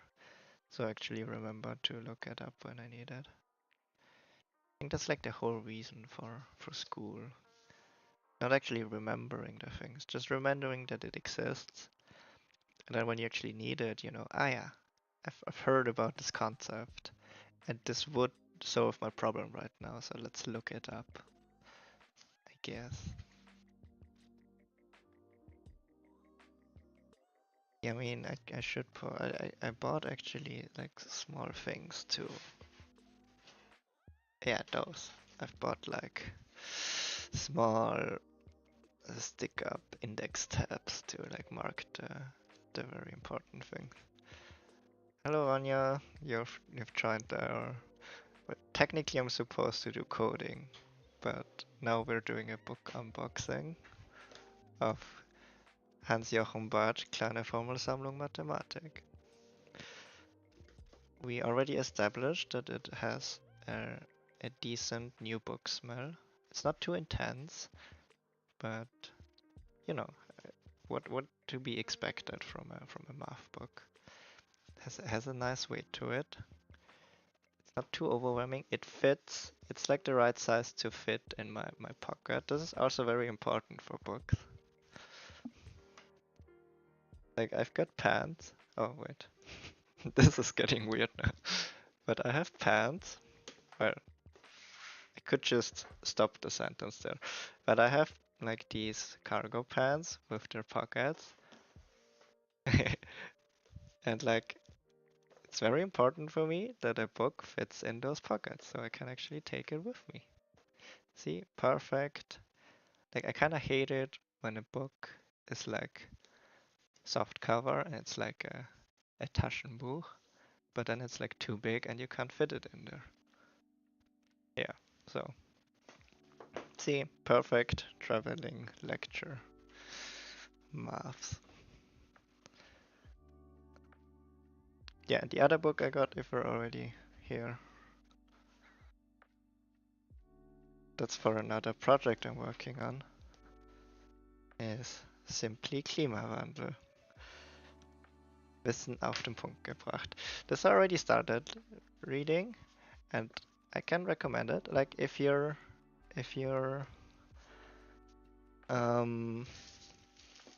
I don't know, if you're interested in the topic or like have to work on a project about the topic, but don't actually know a lot about it at that point. This is, I think, a good starting point, cause mostly about it, cause it has a lot of pictures and diagrams, and it's not actually a lot of text. So it simplifies, I mean, it's called Simply Klimawandel, but it simplifies most things a lot. And it's a bit too simple at some point. Like I would have liked, I would have liked to have like references or like further lecture in at these specific topics, so I can just go there. I guess there must be references. I haven't checked actually. There should be like There's a glossary. No, actually there's not. Well, that's kind of what's missing for me. There's like references to like the actual studies and research, like what you do and you do. I mean, okay, there are side quotations, but yeah. But I guess it's nice to have like an overview of all the topics that are included in climate change. Um, so yeah, it's a good starting point, but like you're not really learning anything fundamental there, just it's good for getting an overview. Okay, I do have to change my camera again, I think. Hi, hello, I'm still here. Uh, yeah, I also don't really have time for reading anymore.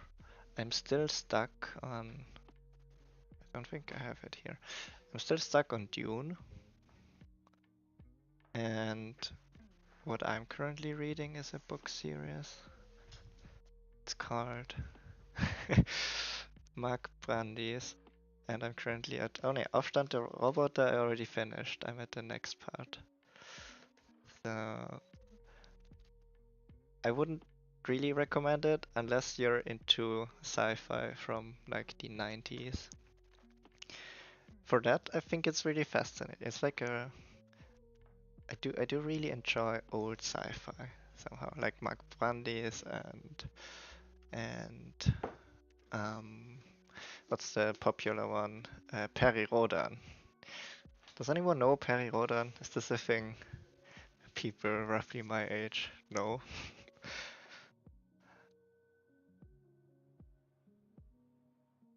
Because I started with this. Like that's what books in the 90s looked like, or like in the 80s, 90s. Some, I think it started in the 80s and then went on for a few years. And yet this one has the good old book smell because I got this from my from my aunt. I found it on the found it like in her old house.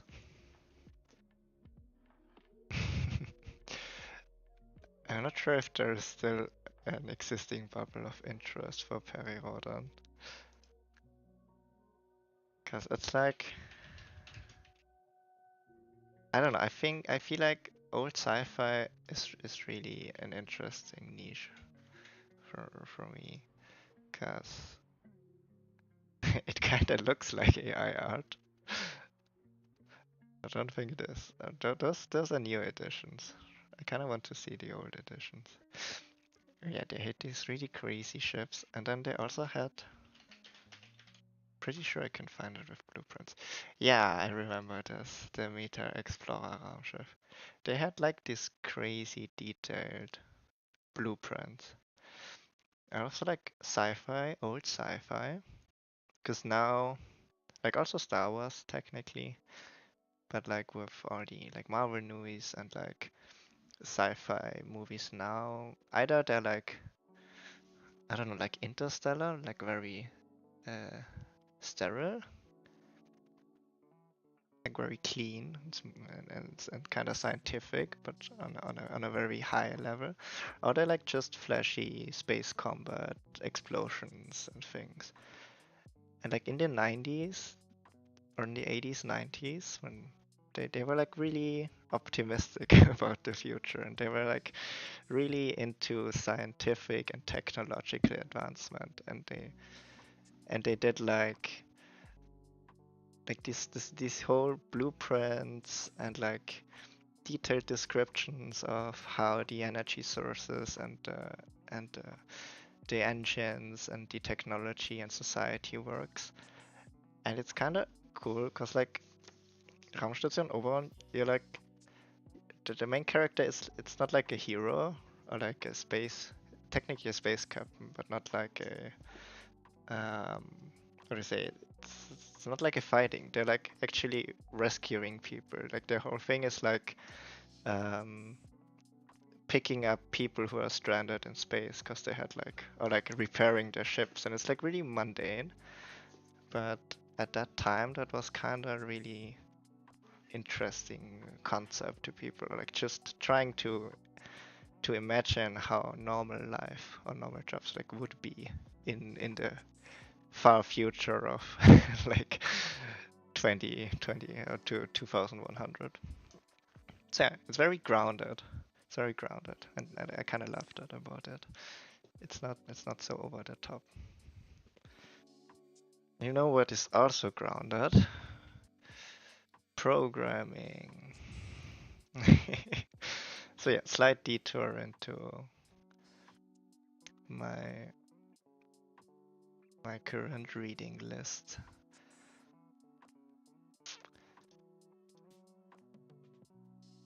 Maybe I should rebrand.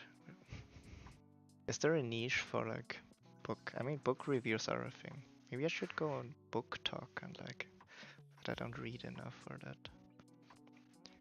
Like uncover obscure sci-fi plots.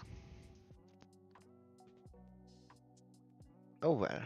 Um. So what I'm actually trying to do is, and that's how I got to remember my math book, is that I'm not doing anything complicated really, just having 2 points on a bridge, start and end, and then the player somewhere in between, and trying to calculate progress 0 to 1. I kind of just clamped between 0 to 1. And then already did this, and now I'm just moving it to a separate to a separate function, really.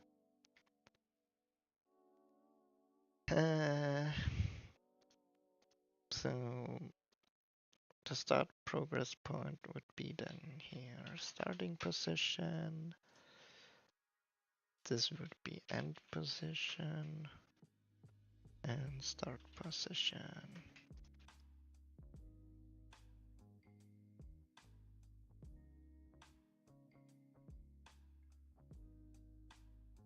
Yeah, I guess we can get rid of this and just use current position. Then rename this start to current. Oh yeah, Ender's Game. I never left. I think I would have enjoyed Ender's Game. I never read it. I just seen they did a movie about it, right? Like one movie, which was, I think, okay, not groundbreaking.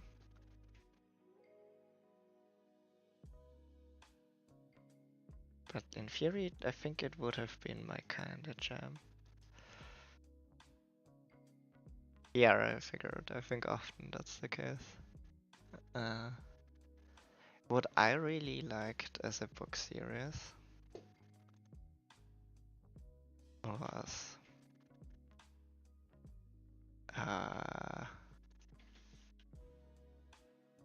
what is it called?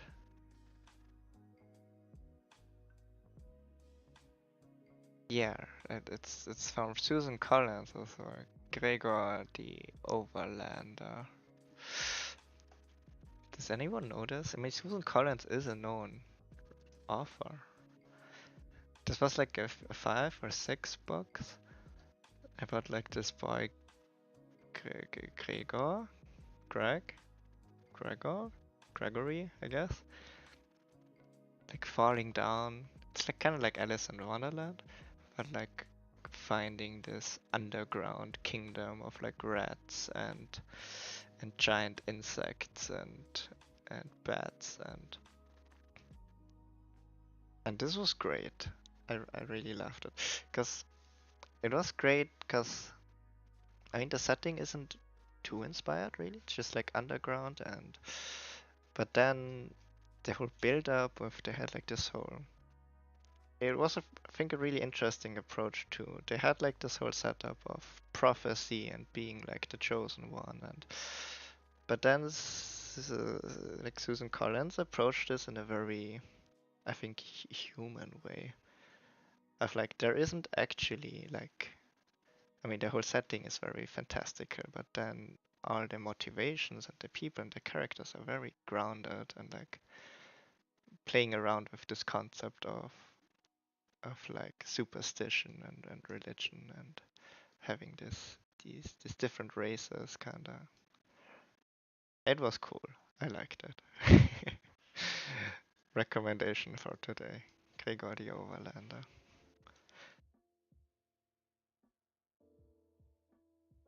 Yeah, reading. If, how do people have time for reading?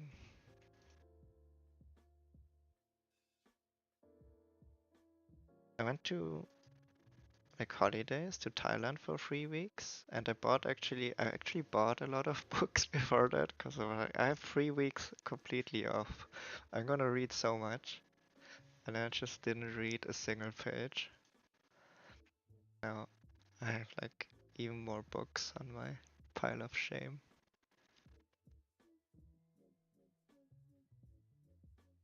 Start to current, start to end, mid. Why do we need to?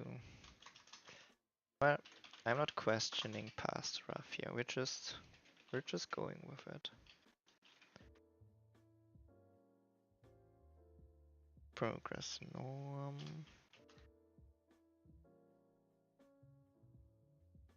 Return progress normalized.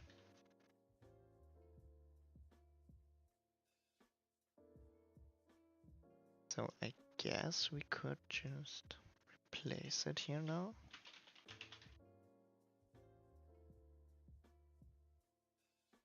Oh, it's in math util dot progress on vector 3.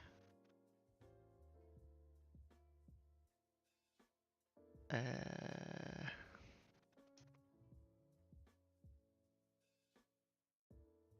you know what? I'm not changing it here because I didn't really write it for this part. I did write it for the update here. So instead of getting the progress from the transition, we will need to calculate it ourselves.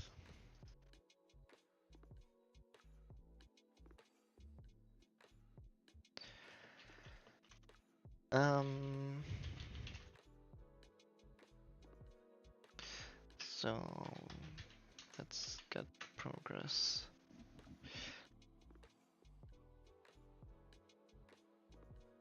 So we are taking starting position, ending position,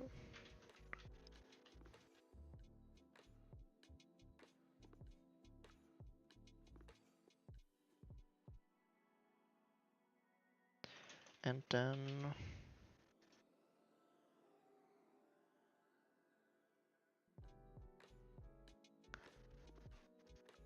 normalized.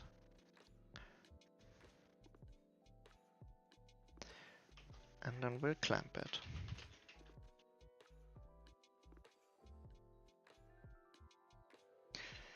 Man, I kinda want to keep talking about books and not working.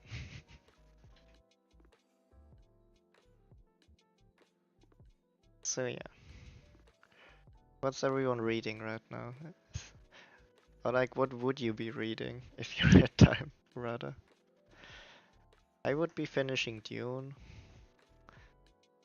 I'm like, my plan was to finish the books first before the movie, like to catch up, kind of to finish the books in advance of the movies. And now the movies, I mean, the second one was delayed, and the third one will probably also be delayed and things. But I'm still not catching up. Dune is hard to read. Not an easy read, I would say. And I bought 2 books for like Thailand. And only one thing that I want to read. I have that here tomorrow and tomorrow and tomorrow. That's actually also relevant. Like if you're doing game dev. I mean, it's not really relevant, but got this recommended. It's tomorrow and tomorrow and tomorrow, and it's about the game studio and love in a game studio and drama. Right? It's a cool cover. Like it's a very niche topic, I would say, because it's about friends to lovers, but in a game studio. And that's one of the books I wanted to read on holiday, but I didn't get to it. Yeah, it's in this like medium-aged book. Actually, it doesn't really smell like anything.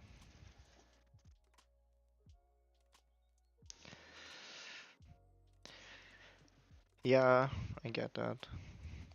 Reading fiction. I mean, I'm kind of craving for light reads again, like something that's just easy, but I don't really want to start anything new.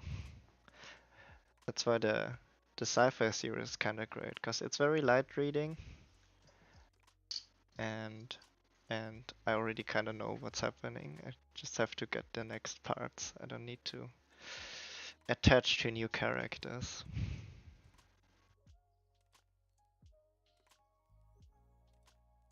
Hmm. Well, what I should be reading is like literature for my master's thesis. But we don't talk about that here.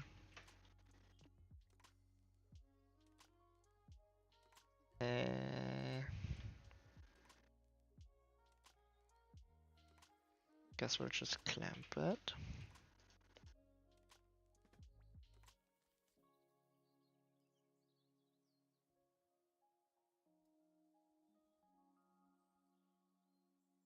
Alright. And if we are correct, somewhat, I think I don't have to set up anything anymore.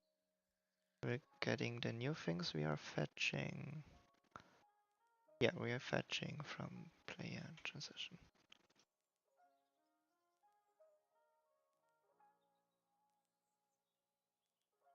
Let's try.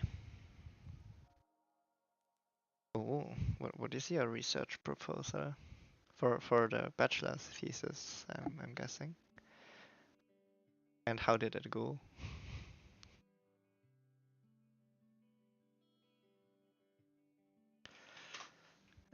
Alright, now expected behavior transitions just work magically. Let's see. Okay. Oh no. Eh?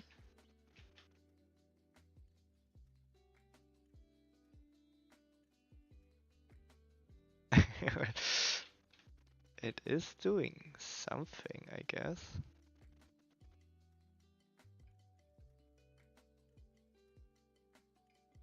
But this isn't ideal, I would say. But also kind of funny.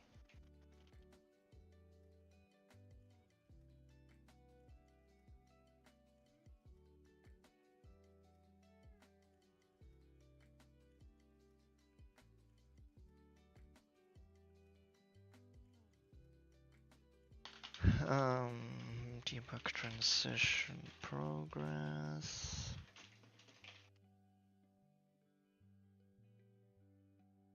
And next try.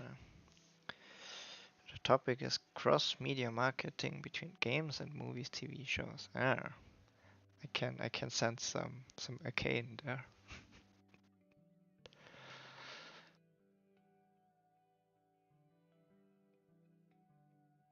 What is there? I mean, I guess it's the most obvious example for this right now. Oh, nah, and and cross-media marketing. Overlooked topic. These things. Bionicers, as I've learned. We're going on very weird tangents today. I've recently watched a 13-hour lore video explaining everything about Bionica. So this was a bit weird. Maybe this explains why I'm a bit on edge today. But this was, as I've learned, one of the first tries of Lego to do like exactly that, like cross-media marketing for their toys. In the end, they want to sell toys, but the whole story of Bionic Earth was told across, like they did video games, they did like their toys, they had comics, they had like actual books, they had 4 movies and like short stories and things. Like this was a huge narrative thing spanned across like 9 years, 2001 to 2010. So like a major campaign. Yeah, no, you are right. Don't include Bionicle in your bachelor thesis. I mean, I kind of wish now. Maybe I can still change my topic. Maybe I can do my master's thesis about Bionicers.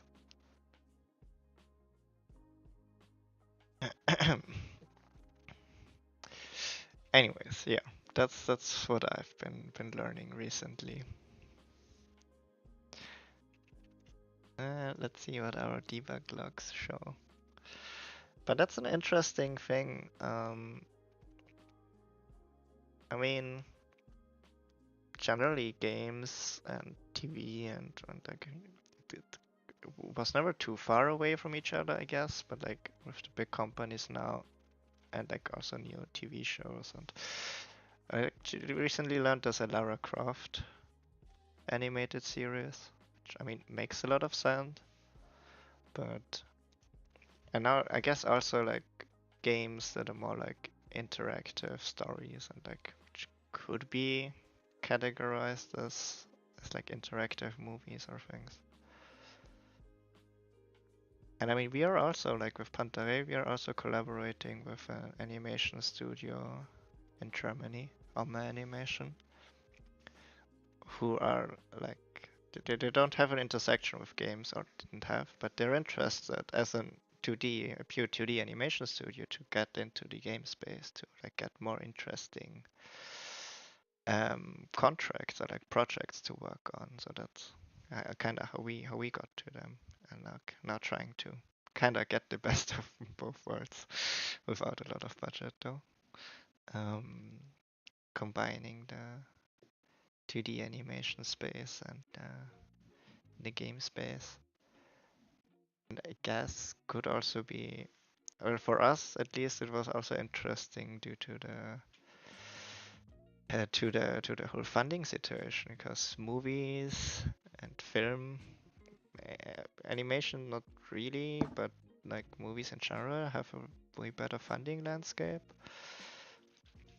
So if there are possibilities to get your game funded through some movie or film scheme, I'm all up for that. Yeah, if you're interviewing me, I might still talk about Bionicers. Just I watched this whole 30-hour movie, not movie, lecture. I do need to do something with that knowledge. So yeah, just be aware of that.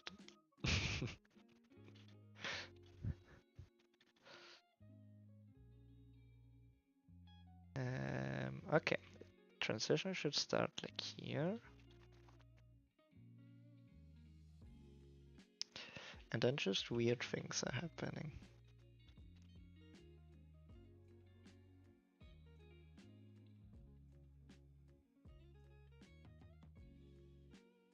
And I'm not sure why.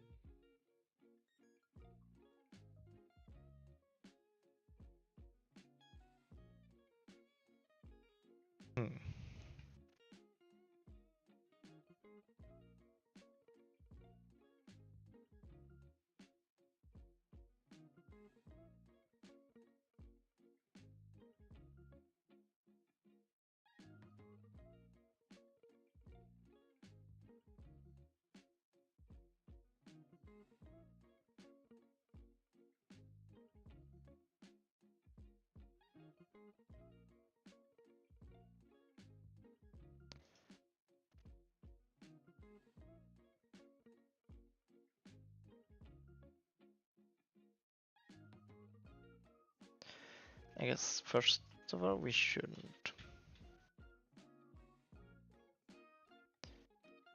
update the position of the global fog.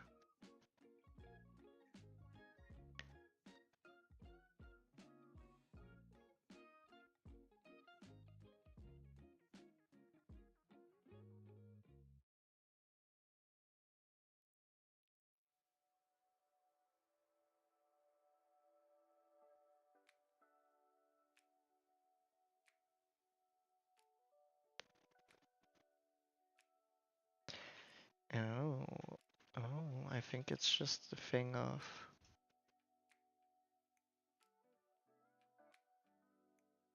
elevated global fog. No, it actually is necessary. Okay, what is even happening here?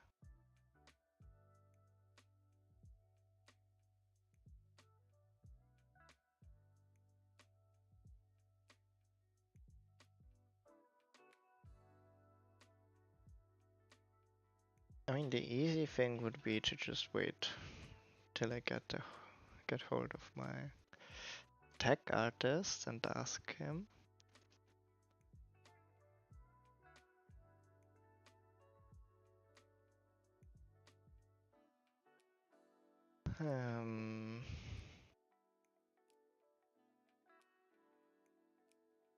Fog transition. Okay, let's see.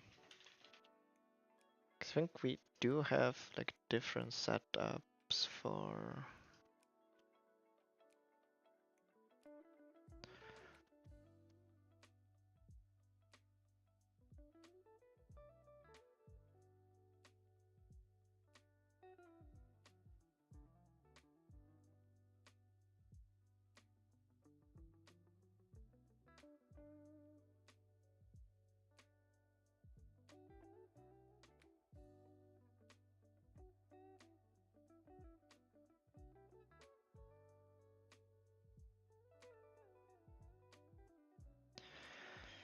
Hmm.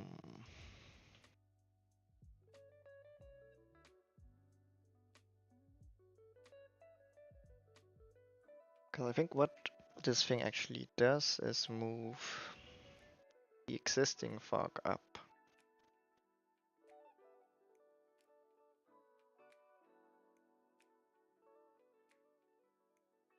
And I think it would be easier to just have a new fog.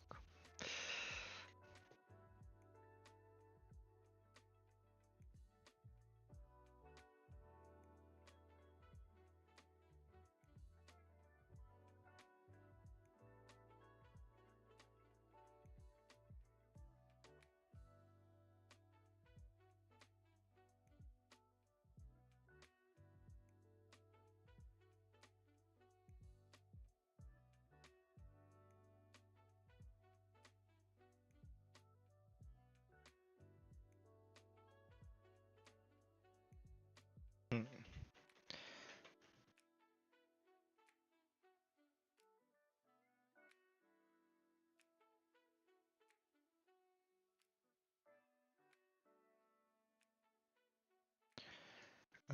Global fog.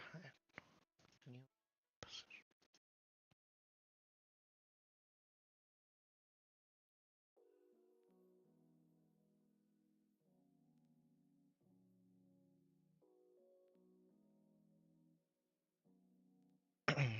I don't. I think we have like an issue here in the calculation of the position. Because the original script kinda expects this camera that's just kinda sitting here with a very wide field of view. Our actual camera is different.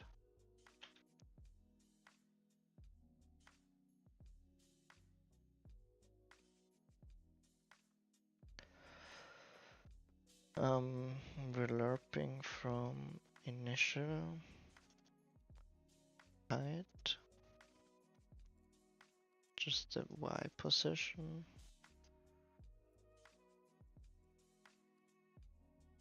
The Y position should be...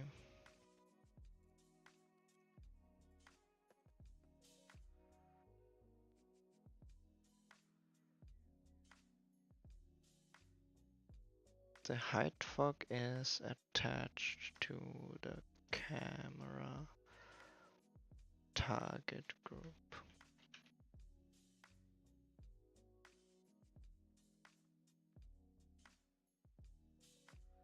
Yeah.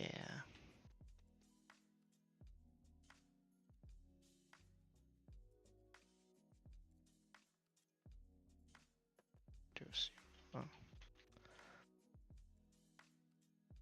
What?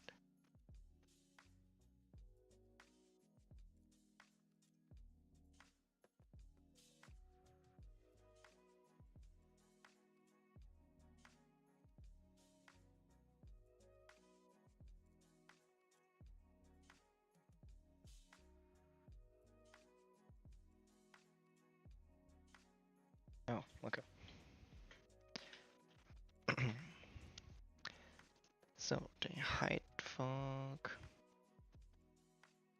Okay, I don't really understand.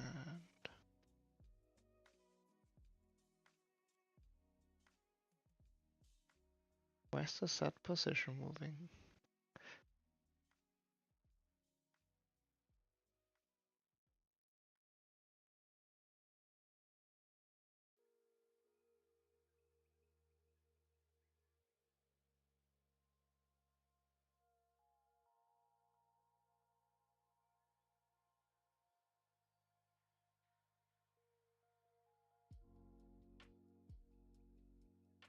I don't understand.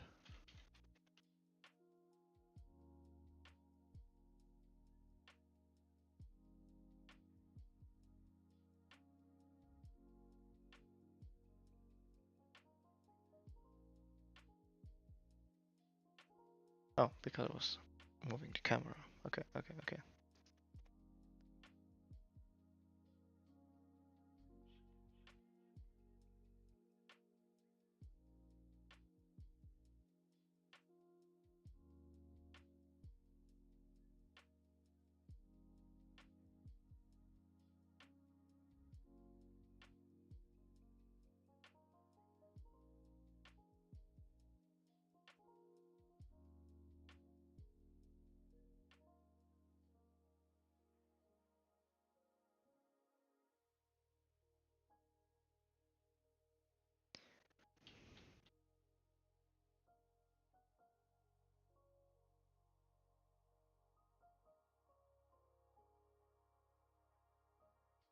Um,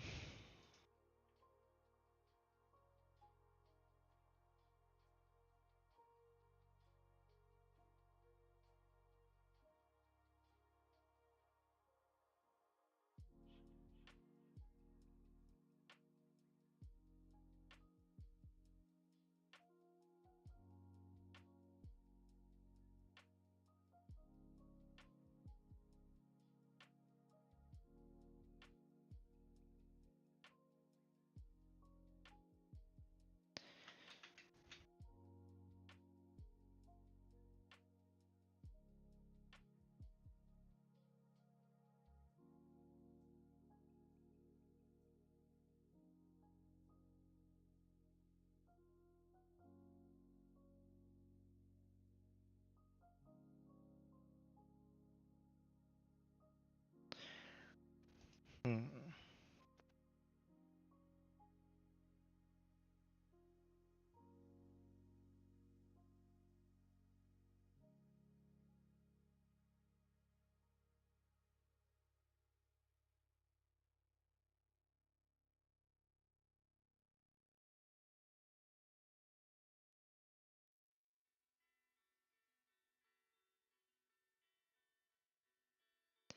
So our initial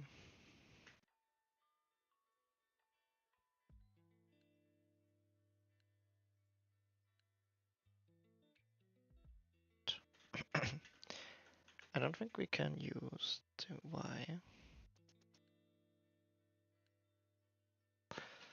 but I guess we can technically.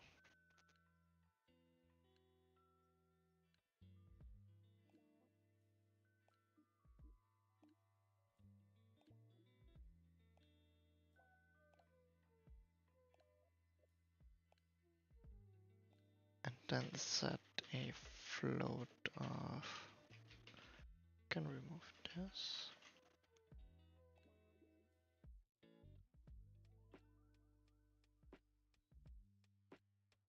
Back 30.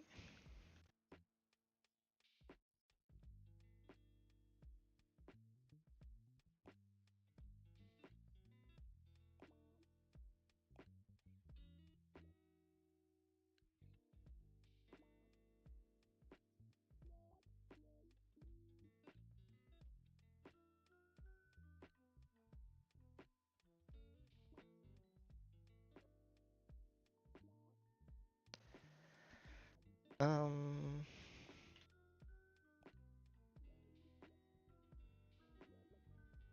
and then here,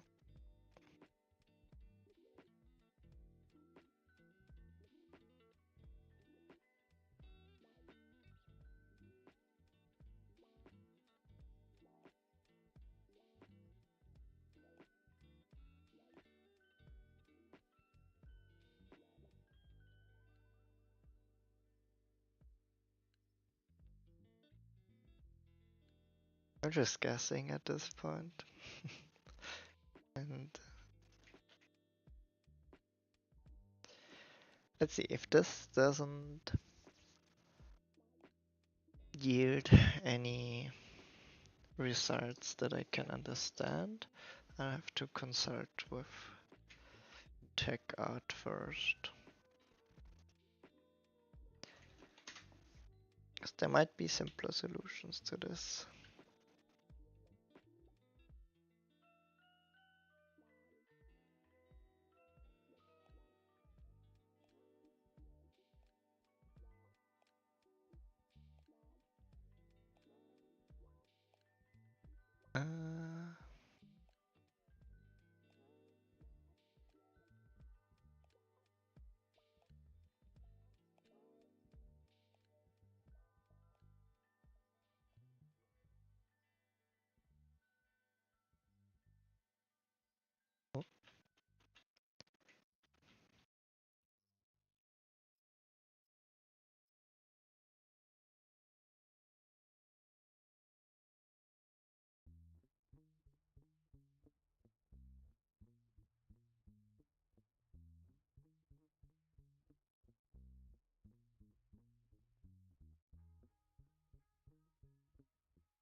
Okay, well, I can see.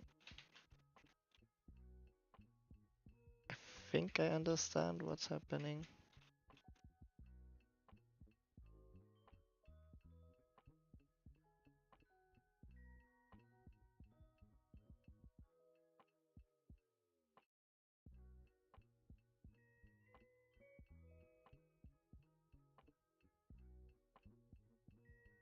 Hmm.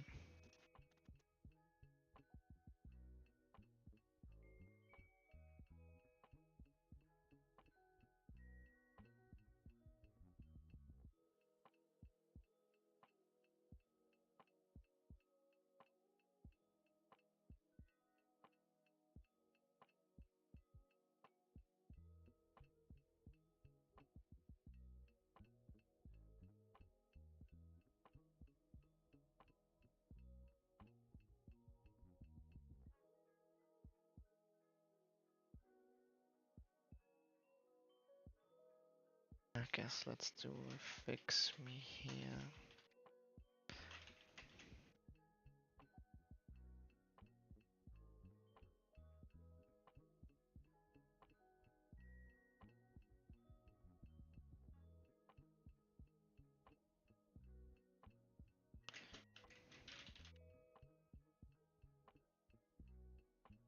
Like my idea would be to just use a completely separate fog asset that's just up and not move it at all. 'Cause moving things, I don't know. I think this makes more trouble than solve. Just have like a separate fog and just play around with the density of this.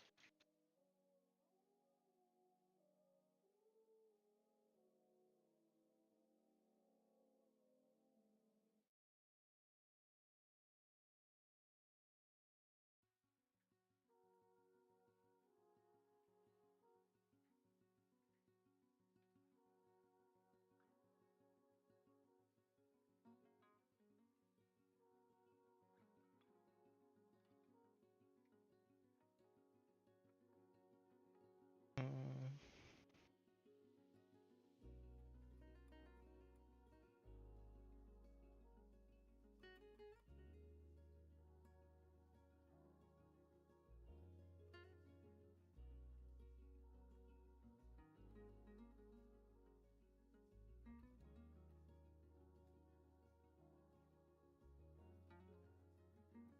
yeah, then let's leave that out. Maybe mm, let's look at it.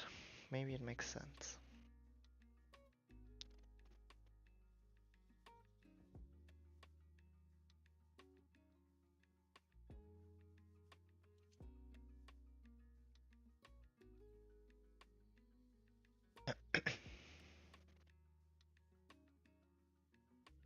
Would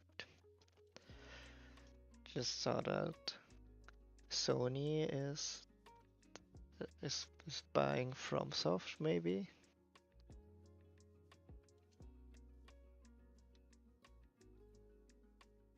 Well, this if this happens, things will get messy, probably.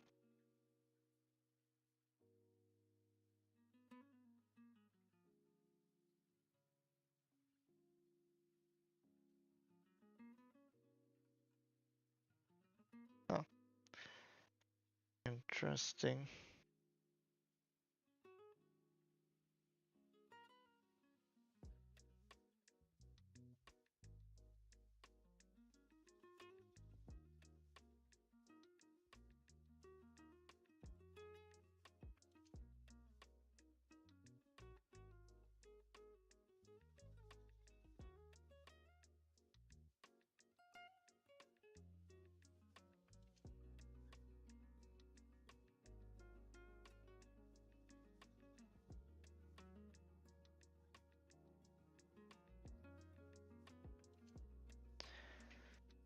Okay.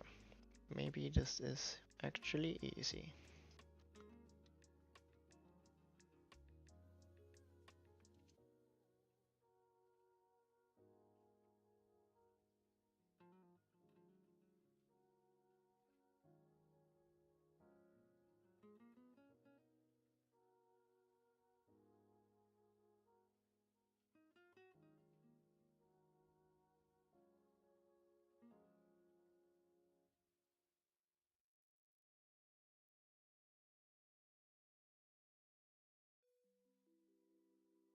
I don't really know how high it needs to be.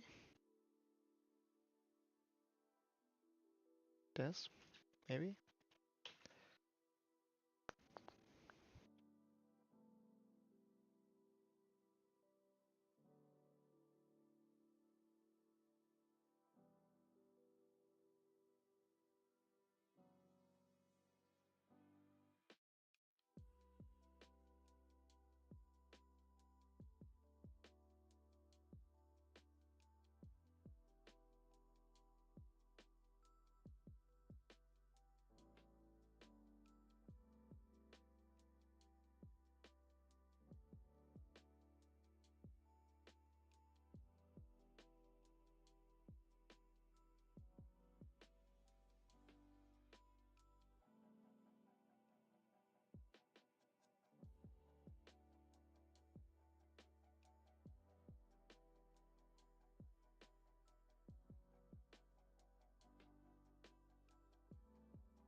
Okay.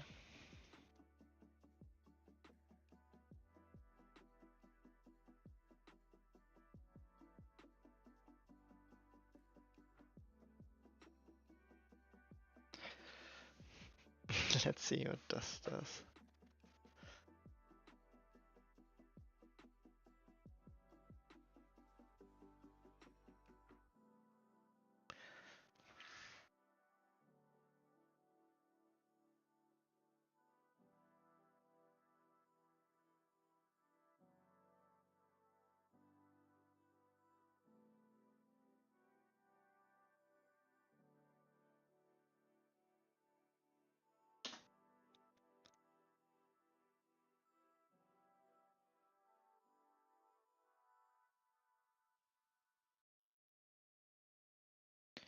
Alright, let's see what happens now.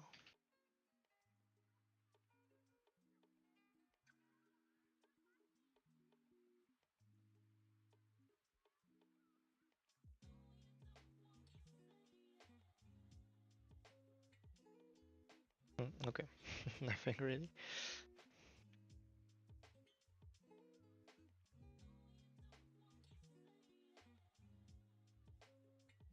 But why?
Well,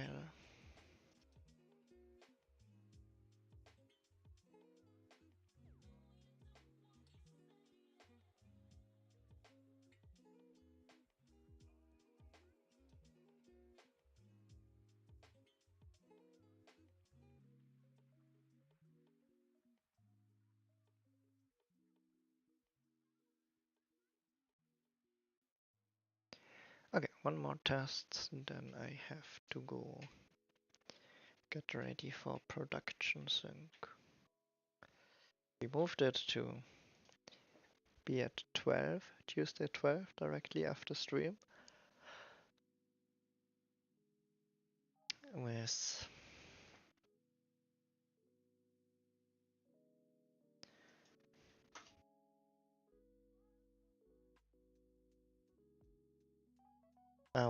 which is, I mean, it is kind of nice to have all my meetings kind of together,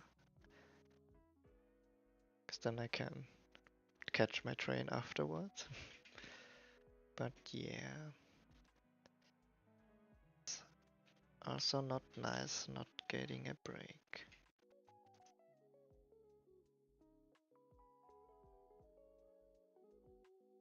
So, player.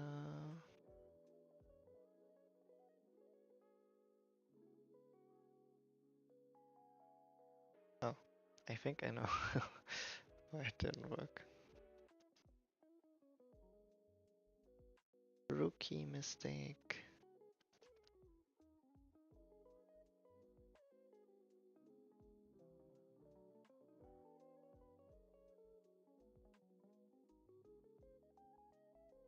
Oh, what? Oh.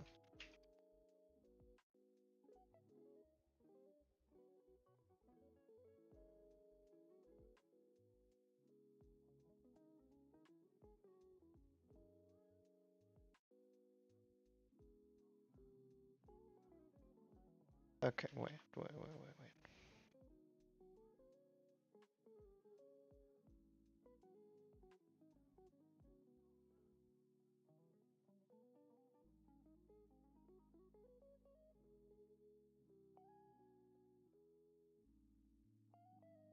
Okay, I'll apply this to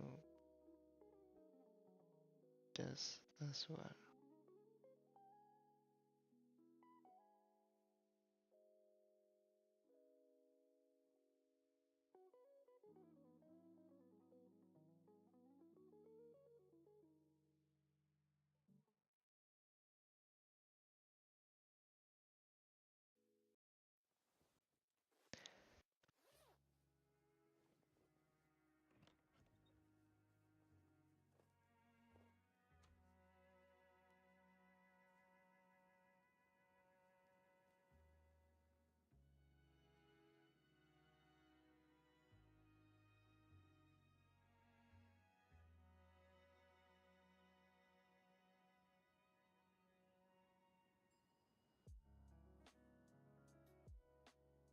Next try. Oh.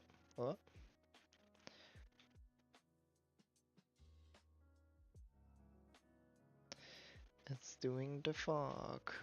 Kind of.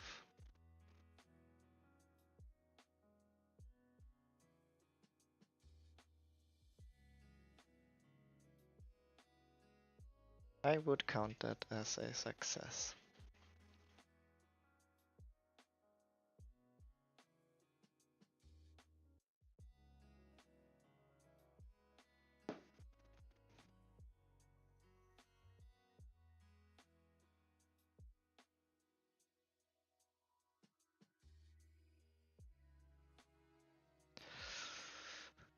Um,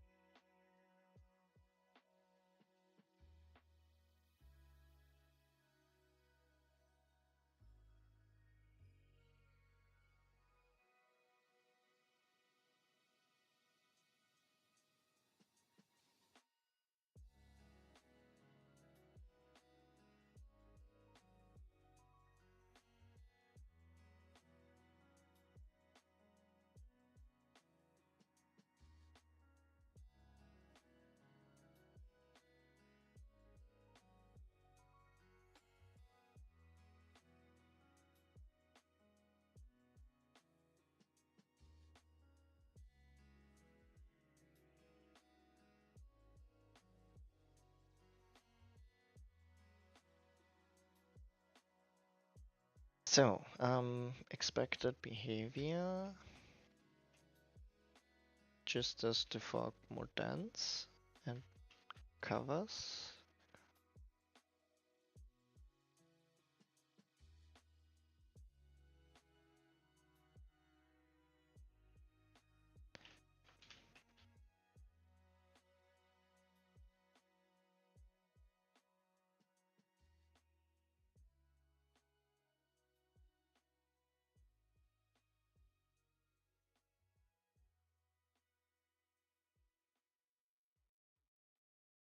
It's not doing everything correctly yet.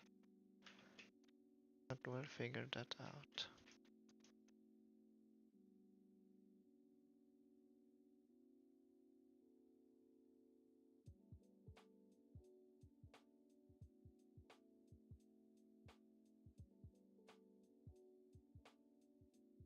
Yeah, because the bridge should be visible.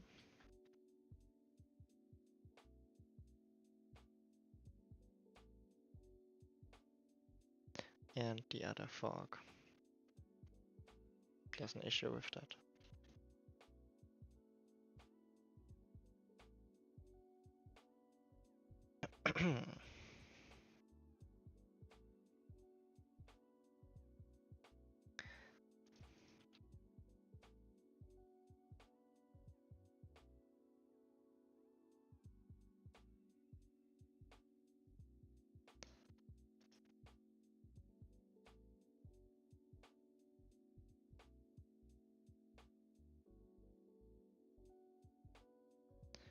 I mean, I guess one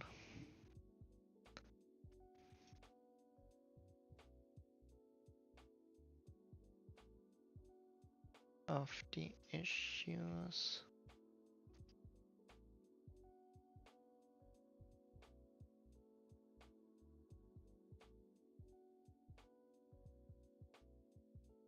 could be solved by man.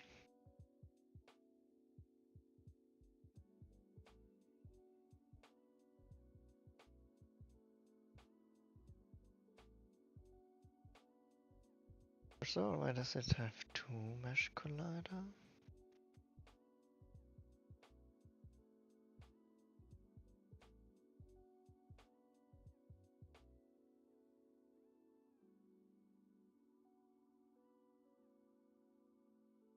Then moving this to above fog geometry. Yeah. And the rest I'll figure out another time. That's it for today. Have to jump to the next meeting. Quasi successful. We did make some progress on the transitions. Not I wanted to finish it today, but oh well. We'll see. In other news, I am on Blue Sky. Yes, everyone is now. Follow me there. Other than that, see you next week or at Comic Con or somewhere else. Have a great week. Keep on creating. Go read a book. Goodbye.